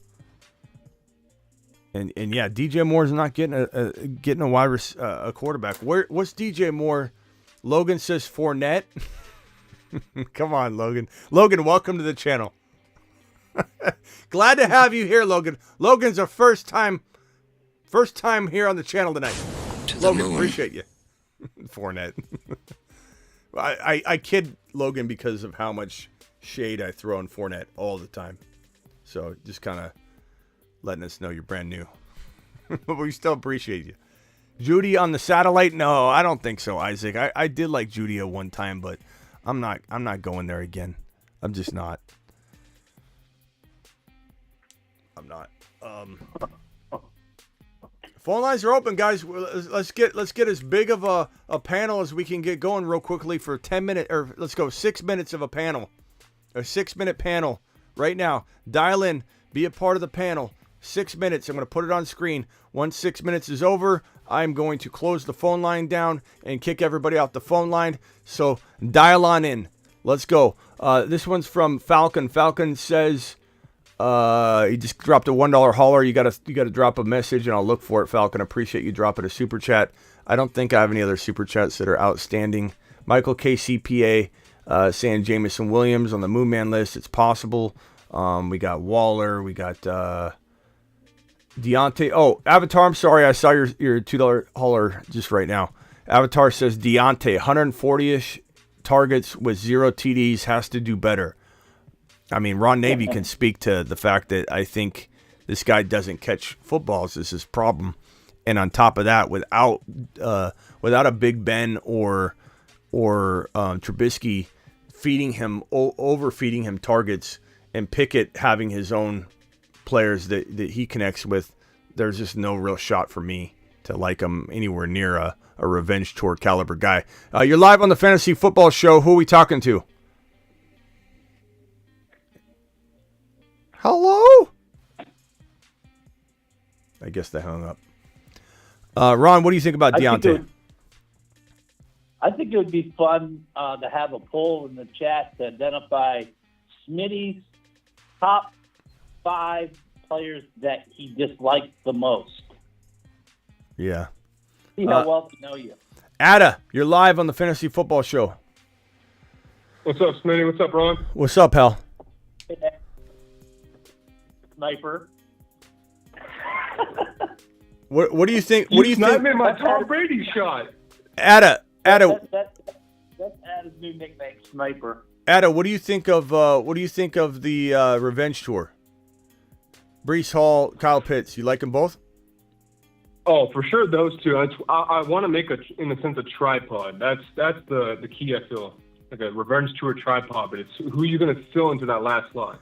I don't know. I feel so good about those two. Like Kadarius Toney would be a nice third. I just don't trust anybody enough. Like I don't trust Trey Lance's situation. I trust him, but I don't trust his situation enough. So I'm not putting Trey Lance on there for now. JT's too big of a name. Cooper Kupp's too big of a name. Brees Hall is a big name, but I think indicated by his ADP right now, he's going at the tail end of round 2. I saw Brees Hall go at 24 in the last best ball draft that I did. That hurts. And I wasn't there to do it, to pick him, so I couldn't take him. I was higher in the draft, but I was watching, and I'm like, should I go Brees Hall at this? Like, it was like 14, 13. I'm like, should I go Brees Hall here? I got a lot of Brees Hall shares. I'm going to go ahead and go this direction. I forget who I took, a wide receiver. And then Brees Hall fell to 24. So, like, Cooper Kupp, those guys are JT, they're going high. Maybe JT falls to a crazy value in like a month or two. But Brees Hall... I've seen JT fall. Brees Hall at 20? I mean, for that matter, I took Kupp at 5th overall, so... Yeah, Kupp I think is going to have a revenge tour for sure, but... Right now. What? Who's got one of the biggest chips on their shoulder right now? You think Derek Carr is not going to be on a revenge tour next year wherever he goes? Yeah, he could definitely make it. That's true, and almost any situation is pretty good for him. Yeah, he's not going to pick a bad situation. I love that when I got the diabetic shot. I got to give the cat the alarm going off, but I think it was taken care of already. I became an insulin giver. Miss Smitty gave me no warning too. Miss Smitty just said, "Hey, I'm going to work. You need to give the cat shots from now on at 6:30." And it's 6:30 p.m. My time. It's 8:30 p.m. Eastern. So at 8:30 p.m. Eastern, I got to give this cat shots. I'm like, whoa, wait a minute. I haven't given an insulin shot before in my life, and I'm not getting any training. I'm supposed to just jab this cat. And so, I don't know how it went the first time. I think we got it in there. Probably just got it on his coat. But anyways, the cat's life is in my hands. So we got to let's extend this time for 3 more minutes. Anybody wants to call in on this panel? The phone lines are going to stay open for 4 more minutes. We're going to pile in as many people as we can in here, get some good conversation going. If anybody wants to talk about any of the topics that we talked about today here, London, Kyle Pitts, Lamar, Kamara, or Lance. Hold on. Actually, I got another thing, too. What other tight end other than Pitts for a revenge tour, you think? I mean, I don't think there's... Let's see. Maybe I'll look at it and be like, oh, yeah, it's this guy. I mean, Mark Andrews is potential, I suppose, but that's only if like there's a quarterback there throwing him the football.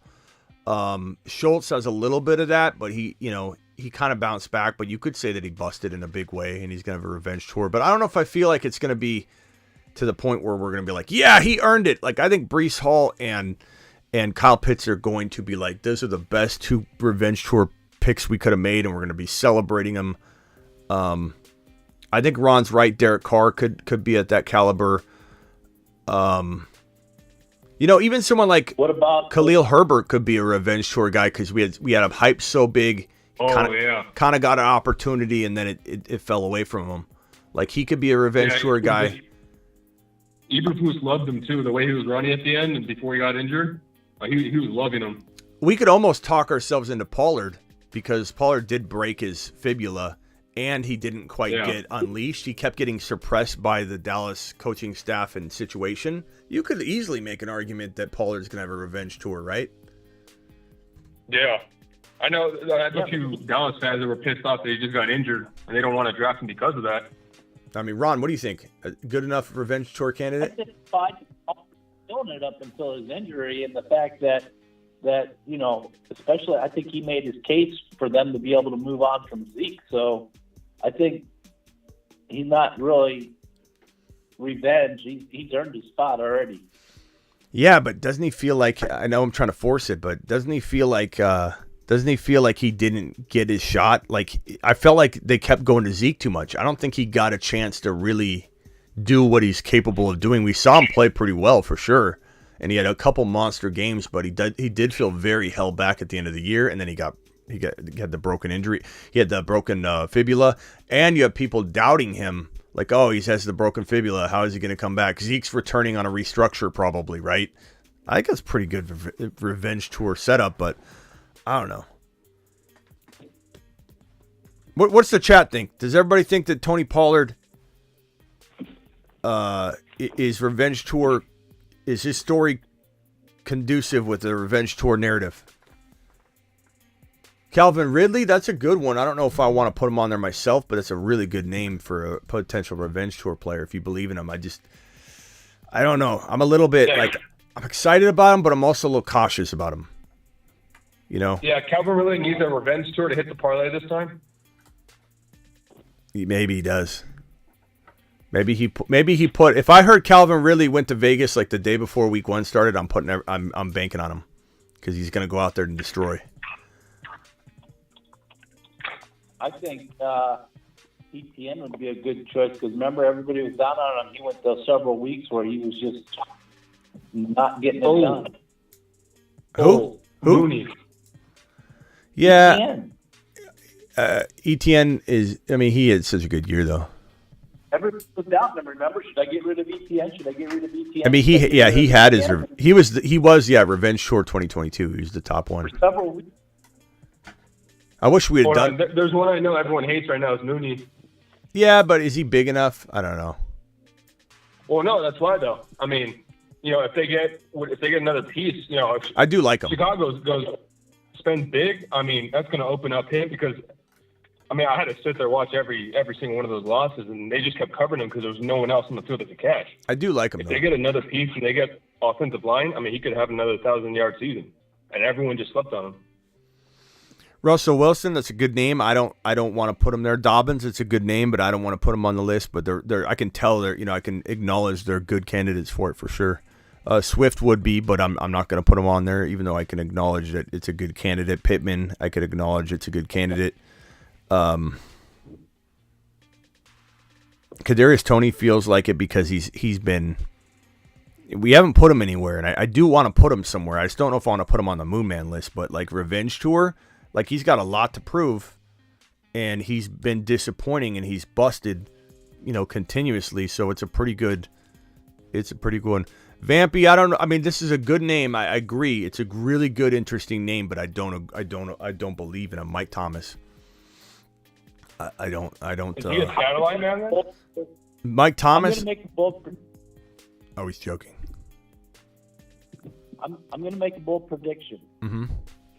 And this is who I'm going to say is going on his revenge tour. By the time before next season starts, Smitty is going to be on a revenge tour, and he is going to be pushing Swift.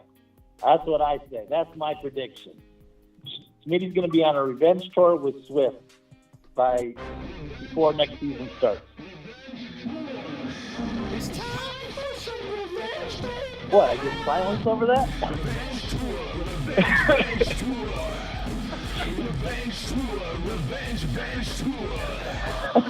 Smitty just silenced me. No. Wow. I was playing the revenge. I was playing the revenge tour loop.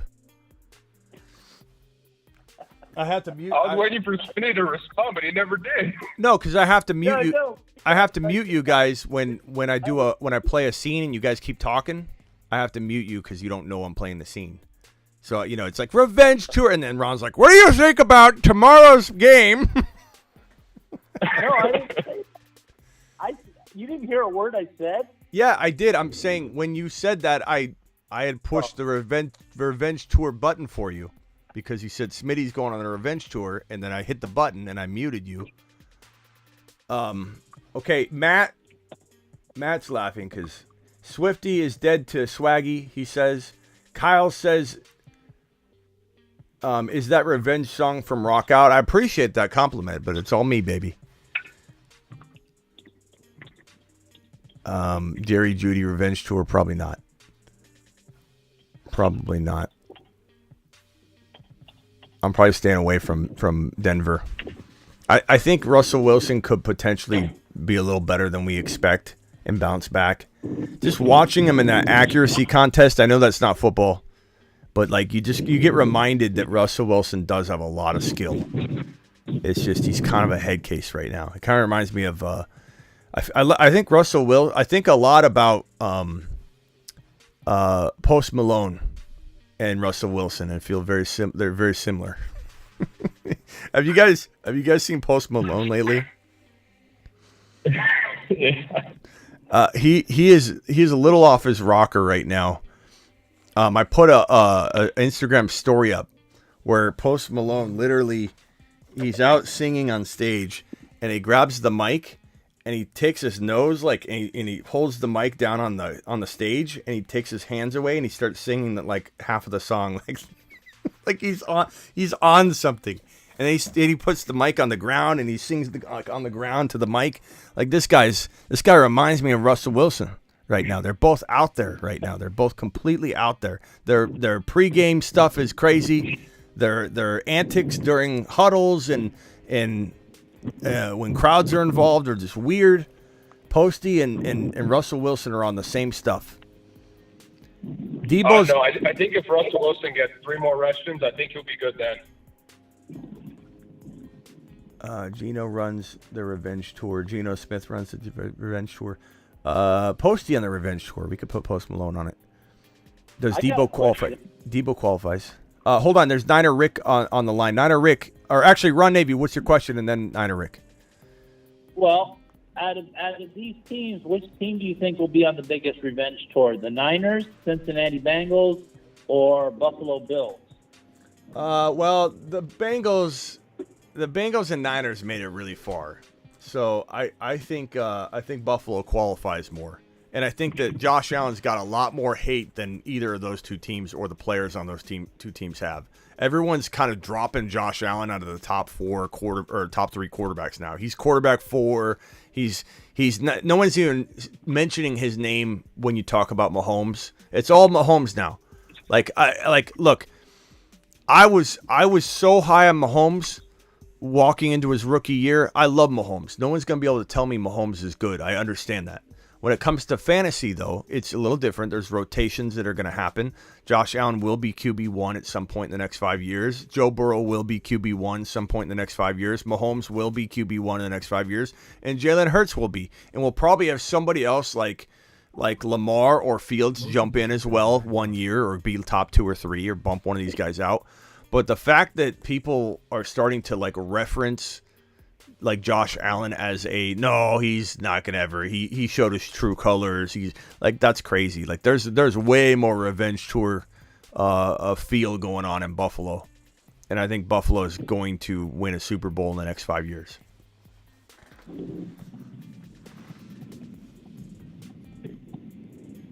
Buffalo fans. What team do you think has the most underrated situation then? Like maybe like other than the Atlanta Falcons, because we keep talking about them. Falcons, Jets, Dolphins. Okay. Falcons, Jets, Dolphins are two of my favorite. Are three of my favorite situations, and if I had to pick one more, I probably would say. Let me just glance at. I'm blanking on who I had it in my mind just a minute ago. So Jets, Dolphins, both in the AFC East, by the way. I kind of like the Texans a few years from now, but not now, not yet. And I would say probably the Lions. So I would say Lions, Jets, Dolphins. And who else did I say? Oh, the Falcons. Falcons, yeah. And you know what's funny? You asked me that question. Is I'm creating a video. I haven't finished recording it yet. It's partly done. I might have to redo it because of some of the stuff I'm going to say about the Falcons, and so I got to change some of it. But it's who are the most, like, if I had to pick three teams to be a Super Bowl, let's say not winning team, but showing team. And this is always a tricky game when you talk about doing it this early, because people, they get real offended and they think you're an absolute moron when you start talking about a team like the Lions or a team like the Dolphins or a team like the Jets or a team like the Falcons making the Super Bowl. They're going to be like, what are you talking about? You can't, those teams can't make the Super Bowl. Same thing was said about the Bengals. Same thing was said about the Bengals. Same thing was said about the Ravens the year they won with Dilfer. And I put like $250 down on them to win the Super Bowl. That was a nice, and they was that the year they won or lost? Yeah, they won. I put like $200 down on the Cardinals to win the Super Bowl the year they went. That Santonio Holmes catch, Ron Navy. Gosh darn you. Yep. And every year the Steelers get thrown out like they're not going to be nobody. And they get underestimated, and same will happen next year. I should have never brought it up. Do anything to beat you, they'll make the playoffs next year. But anyway, my video is going to be what four teams, and it's going to talk about those four teams are the potential surprise. I could make a Super Bowl appearance team to, like, if you were to go and throw money down on a future bet. Those are the four teams that I would drop a future on. They're not going to seem likely because you're taking underdogs. Niner Rick, you're on live with Ron Navy and Ada, and I got to cut it short here, guys. So as fast as you can, bro. What's up, everybody? What's up? Just saying, what about Trevor Lawrence or Jameson Williams? For what? What About them? They sound any good to you? You think they're coming back, do a little revenge tour? Trevor Lawrence I guess booted out in the playoffs early. Yeah, but Trevor Lawrence had a good year. I don't think he constitutes a good, like, doubted player that's on the rise. It's kind of like the team lost, but I think he did very, very well. Or the Vikings got booted out by the Giants. I don't think they were doing good. Yeah, I think they're paper tigers though. I think they're like the Cowboys to me. As much as I love Tony Pollard and CeeDee Lamb, the Cowboys are paper tigers. The Vikings are paper tigers. When push comes to shove in the playoffs, they just fold. But we already know the Niners are going to be there. We don't got to debate that, right? We already know we're going to be in the hunt, top four. You'll be in the hunt in the NFC, but I wouldn't say you're beating the Eagles. And if the Eagles, the Eagles have the number 10 pick and the number 31 pick, or the number 30 pick. They have the 10 pick and the 30 pick. Yeah. Like if nobody retires, if Lane and Kelsey and they keep everything together because they're bringing back pretty much everybody, they're the favorites by far. But you probably want to be the underdog anyway. But you've got so many questions at quarterback, and that's going to be the excuse till the end of time. Why? Because Shanahan doesn't know how to build a quarterback room. I like being the underdog though. Yeah, it's good for you, but like, don't you feel like you're playing with fire right now? I mean, even though Purdy's injured, Trey coming back off injury, doubted by Shanahan, not unlocked fully last year, and you wonder, and running him into the ground, or not unlocked the year prior, and just kind of holding him back, just feels like he's against him. And when he talked about, might sign your boy Mike White as a third. I don't know. I don't think get away with that because there's too many teams that need a starter, bro. He's like a top 5 overall quarterback on the market right now, and there's like 7 to 8 teams that need a starter. He's not going to settle for the Niners. I almost guarantee he won't, unless he gets no interest, and that could happen. I'm not saying you're wrong, but Mike, when I hear Niner fans, you guys are sometimes so funny because you say things like, as a group, as a whole, like the majority of the Niner fan base has said Derek Carr. Should we bring Derek Carr? Like, you guys have a shot at Derek Carr. You have zero shot. I don't want Derek Carr. I know you don't want him, but he doesn't want you either because there's competition there. Derek Carr is going to go get so much money. Niner fans actually think Derek Carr would sign a medium-sized deal and come to the Niners. Bro, he's going to sign $100+ million guaranteed deal and be a solo starter without any competition wherever he wants. He's got the world by the balls right now. Like, there's zero chance he's going to the Niners. And Jimmy G going back, as much as I can envision Jimmy G going back in some way, obviously, because of the way he doesn't go away. He is going to be guaranteed a starting job too. Niners have zero shot at bringing Jimmy G back unless Trey got hurt before that all happened and you had 2 injured quarterbacks. Then like maybe, but you know it's Carr's going wherever he wants, whether anybody likes it or not. He's got the world by the balls. What about Brady coming out of retirement? Brady comes out of retirement, goes on a revenge tour. He's someone that we kicked around. He certainly. I did a whole video on Brady a couple videos back. I think Brady comes back by midseason. I think Brady gets a call from Miami Mike with Tua goes down with a concussion, and all of a sudden Tom Brady gets to avoid what it was that probably made him retire. Because he said he couldn't imagine retiring. He's playing at a high level. And the reason he retired the first time is because of camp, and he didn't want to go through all that. Then what did he do? He didn't show up in August for a big part of August. He doesn't like any of that. Brady wants to walk in.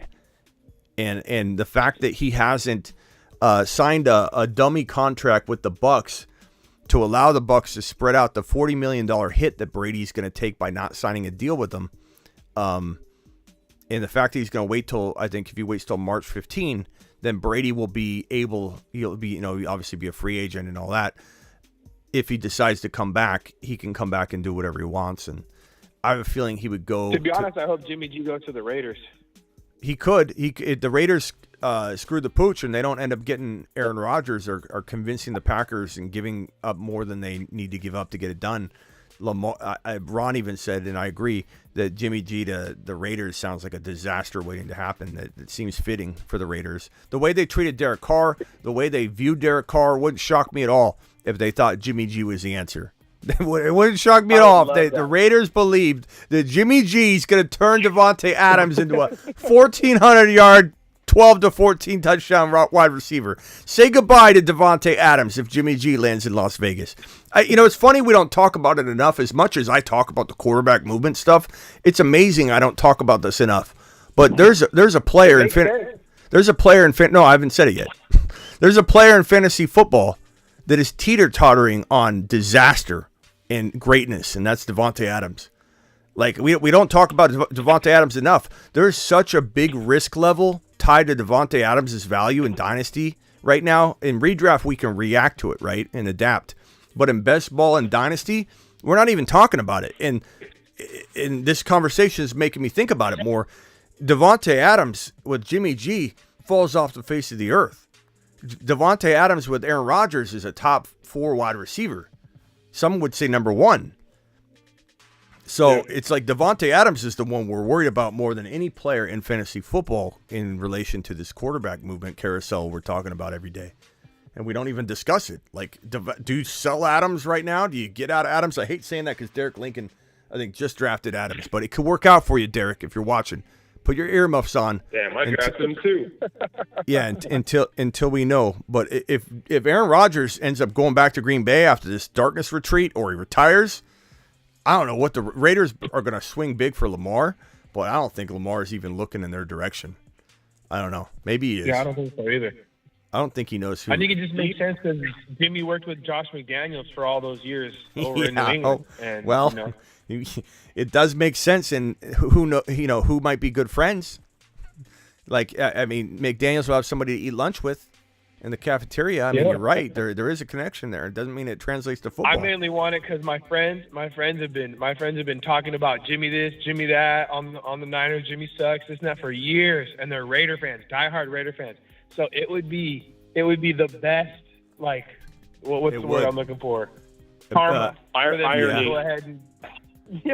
Yeah, karma I would for love sure. for that to happen to them. What's crazy? And I would never. Not a day would go by that I wouldn't remind them that Jimmy G's their quarterback.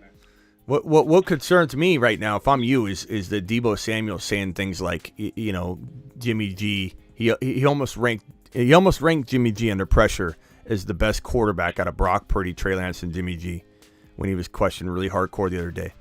It's like, how do you see them? How do you see this guy?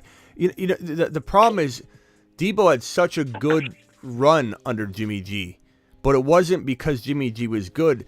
I think Debo's rooting for that because he was utilized so much because Jimmy G's so limited. It really was Deebo becoming a running back. It was Deebo getting the ball at or behind the line of scrimmage because Jimmy G couldn't do anything with it. So, of course, Debo's excited about the idea of Jimmy when you think about it because it means production. It means a lot of usage. It means Debo's important because Jimmy's not that good. I don't understand why the Niners don't try to swing big at quarterback. Who? I don't understand why the Niners don't try to swing big at quarterback. Trade Trey Lance, try to get something for him, or put it as part of the package that you would get for one of these other big quarterbacks, and go after one of these big-name quarterbacks. I just don't understand why they don't do that. So logically speaking, the reason why you wouldn't is because the quarterback position is the most costly, and you're talking about $40 to $60 million per season for a quarterback. Aaron Rodgers would be $60 million for 1 year. Tom Brady comes, he's going to require at least $45-50 million for 1 year. And you're probably going to see a 2-year deal of some sort in one of these. And if you get Lamar, you're paying $50+ million a year for multiple years. So what that does is when Ayuk needs to have his extension, you've got defensive players. You have a lot of guys that need to be extended. If you tie that money up, you don't get the advantage of, like, the Eagles retaining everybody. The Eagles are retaining almost everybody, bro. You know how scary that is for opposing coaches to look at and then they get the 30th pick and then the 10th pick overall. That's scary. The Niners with the 2 rookie quarterbacks, if they are the real deal, puts you at such an advantage building for multiple years than it would if you went and got a $60 million Aaron Rodgers. But that said, it doesn't matter. You guys, I could flip the script on myself and say, okay, well, now argue the other side, Smitty. Okay, you guys have a window that's closing.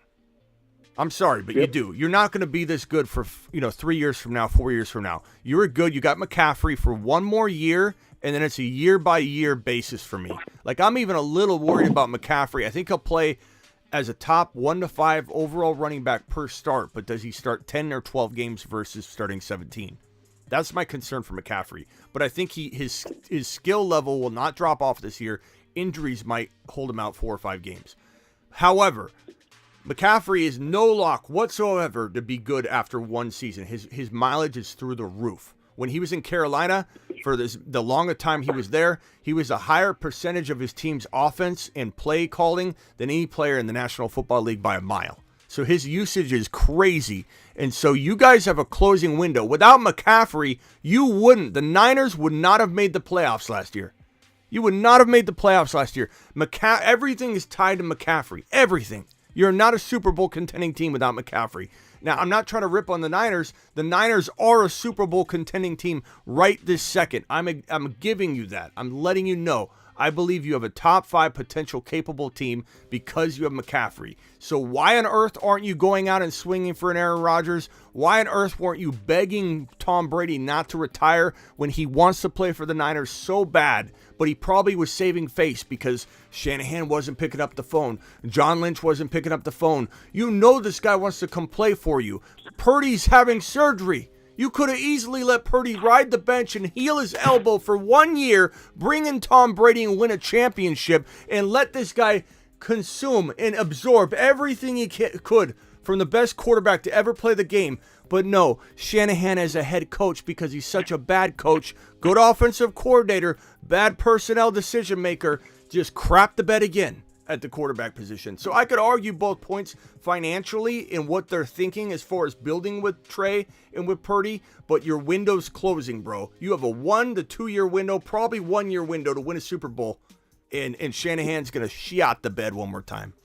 And that wasn't me swearing. That was me. We'd have to give up some. We'd have to give up some pieces for sure. Like I would be okay with moving on from like Eric Armstead. Like he's getting paid a lot of money at D tackle. You know, I'd be okay with moving on from him. Maybe signing a couple lesser expensive D tackles or drafting a couple D tackles in the 3rd or 4th round and using that money towards one of these big quarterbacks. And then we can retain most of our players. You know, we can retain McCaffrey, Debo. We could probably sign Ayuk because he's going to be expensive, but not overpriced expensive. We still got Fred Warner, Bosa on the defense. We're talking about signing Daron Payne from the Commanders. So we could do that. We gotta move some pieces around if it's going to work. But I just don't see them. I don't know why they're not trying to do that. Bro, the same reason why you held on to Jimmy G an entire offseason, and then everybody tried to spin it into it was a good idea after all. It wasn't a good idea, bro. Shanahan crapped the bed. He did try to bring back Jimmy G to make it a good idea.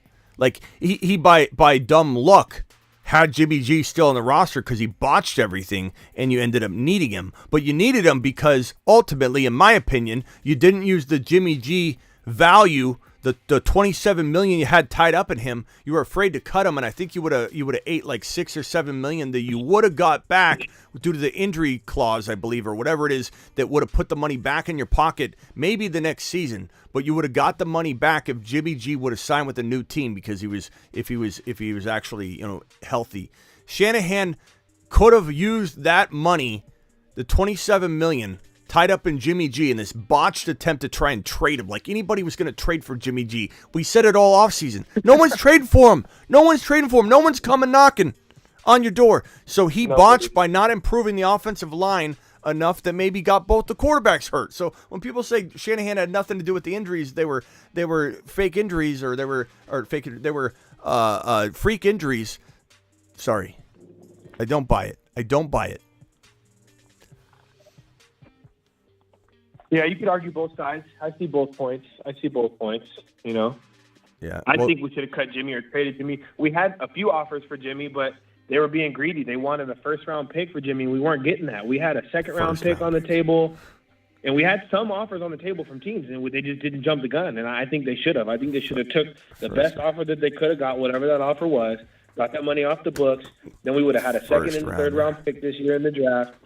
But like you said, man, somebody, whether Shanahan or whoever's making the final decision over there, botched that. And yeah, it looked like it was good for a while when Trey Lance went down and Jimmy filled in. Let's see how many games. We signed a lesser expensive guy. Let's see how many games Jimmy G wins. This winner of a quarterback, everyone says wins games. Nothing. All he does is win games. Let's see how good he does in another system that doesn't mask all of his deficiencies, which is what Shanahan did do very well. But Shanahan had Deebo Samuel.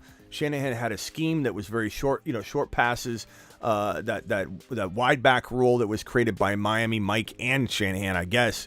We will never really know who was more the architect of that. But that was all to mask the inability of Jimmy G to throw the football downfield. And Jimmy G can't. He's a first read kind of guy. He never developed a play long enough to get Kittle open. A lot of Kittle's plays are blocking routes that have like an optional, route on them. And Kittle couldn't even get done with his block before Jimmy G would release the football. So it was like 1 read, 2 read, get rid of it. Hot potato. 1, 2, 3, go. And he throw it. Hey, set, hike, Debo. You become quarterback. I don't want the job. Debo catch the ball, take it from a yard behind the line of scrimmage, 70 yards downfield. Of course Debo loves him. It means he feels loved. Yeah. All right, hey, guys, I got to go. Rick, appreciate you being on the call.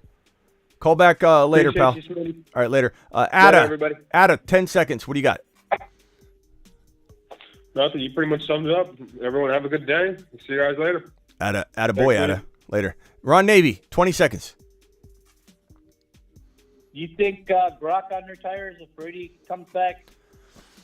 Gronk has been pretty open about it. He said that if he runs out of money and blows his money and he's offered a big bag, whether he's good enough to play or not, he says he's coming back. But he said that he doesn't think he's coming back. He thinks his time's probably passed. But he would force it if he needed money. So, I mean, Gronk, leave it to Gronk to tell you the truth. If Gronk needs money, because he's in all these, like, you know, investments and different things he's got going on, so if something fails big time, Gronk will come back whether he's got the talent or not. I don't know that it would be interesting. I could certainly see it. I could certainly see it not happening. I just think Brady, he has unfinished business, whether he wants to admit it or not. Brady retired very quickly again. If you remember Brady's interview before the playoff game where he lost, Tampa lost pretty hardcore. I forget. Who'd they play? It was not this last year, the year before. Was it? Who did they play? Who did Tampa play? Who did Tampa lose to? Someone help me with it. They got blasted. And Tom Brady, right before that game, that playoff loss. The Rams. Yeah. It was the Rams, and it wasn't that they didn't get blasted, but they did lose to the Rams. It was, at the end of the game, I think they lost it pretty. It was handedly. I don't think it was a close finish, if I remember correctly. It was kind of like I remember it kind of being like a kind of a tough loss. It wasn't like a close game where he did very well. It was like it was kind of a tough loss. Regardless, when they lost that game, Travis is the Cowboys. I don't know, but when they lost that, yeah, I think you're thinking. So anyway, last 2021, Tom Brady interviewed right before that game. They said, "Do you think you could retire, or you might retire?" He says, "I can't imagine retiring playing at this high level of football. I can't imagine it." He retired literally so close after that Tampa Bay 2021 playoff loss. He wasn't absorbing the situation. He wasn't thinking very clearly. A lot of people say it had to do with pressure from, you know, Giselle wanting him to retire, so he did, and he did it for her, and he came back because he wanted to play. But very similar retirement feel to it. It was almost like he was wavering, and he had a moment where he just went for it and just ripped the Band-Aid off. I think he's got unfinished business. I think he's trying to cover that up right now. When he's talks about it, he says, "No, I retired for real." I don't buy it. I don't buy it at all. Doesn't matter what he says. Whenever you retire, you're retiring for real. You know what I mean? You don't retire unless you really believe you're retiring. You're gonna halfway retire. Brett Favre thought he was gonna retire over and over. Jordan thought he was gonna retire over and over. I'm sure LeBron will retire and probably come back. It's really hard for the top dogs to retire and not try at least 2 comebacks. It really the greatest of all time. Those players always retire. It seems twice. And I don't think Tom Brady's first retirement counted. That's kind of the debate, right? Did that 1 month of retirement really count? And was this his second retirement? I see him coming back, Ron. I see him coming back, but to an ideal situation with no camp, a team loaded with talent, pad his resume, get another ring.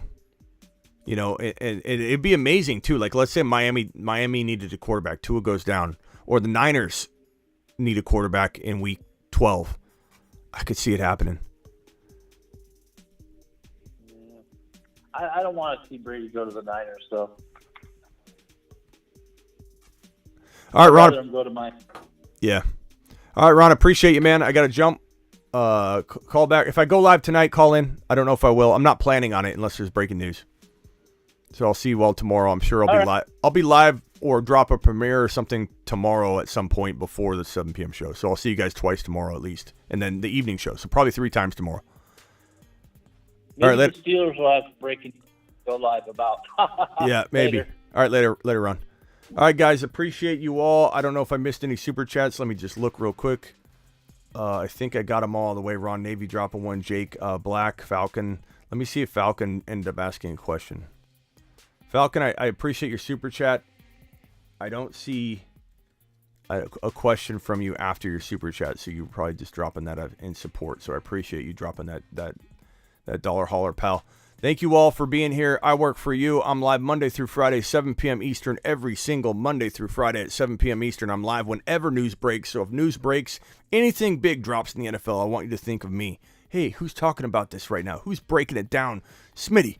So come to my channel. I'm live Tuesday, Thursday, Friday, Saturday at midnight Eastern. Today's Wednesday, so I'm not planning on going live at midnight to draft or do anything. But if news breaks, I'll certainly jump on here real quick. But I'll see you probably minimum two times tomorrow, the 7 p.m. show and the midnight show. But I'll probably do a live premiere or a live video at some point during the day. So you should see me 3 times tomorrow. Until tomorrow, I'm going to leave you with the Revenge Tour one more time and then the outro. It's time for some revenge, baby. Revenge tour, revenge tour. Revenge tour, revenge tour.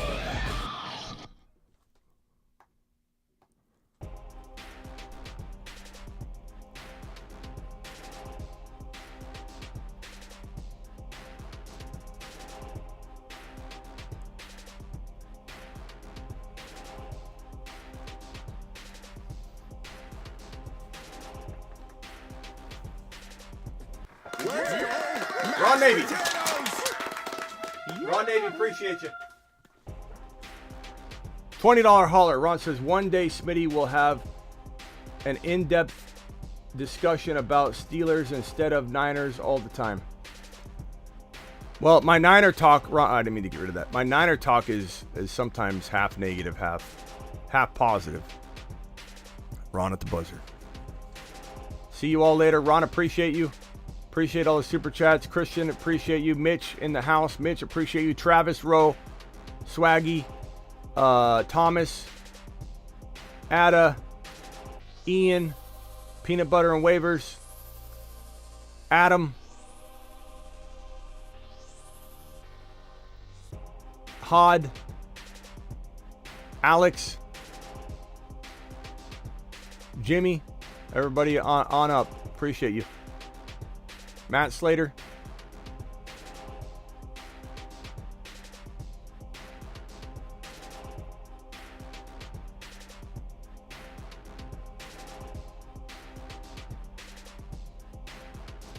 Uh-oh.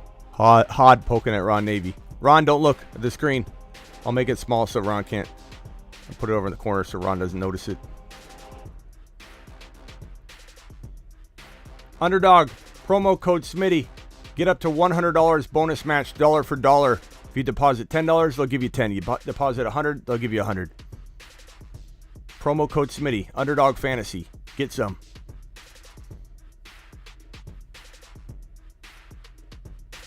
Get breached. Get breached. Get breached.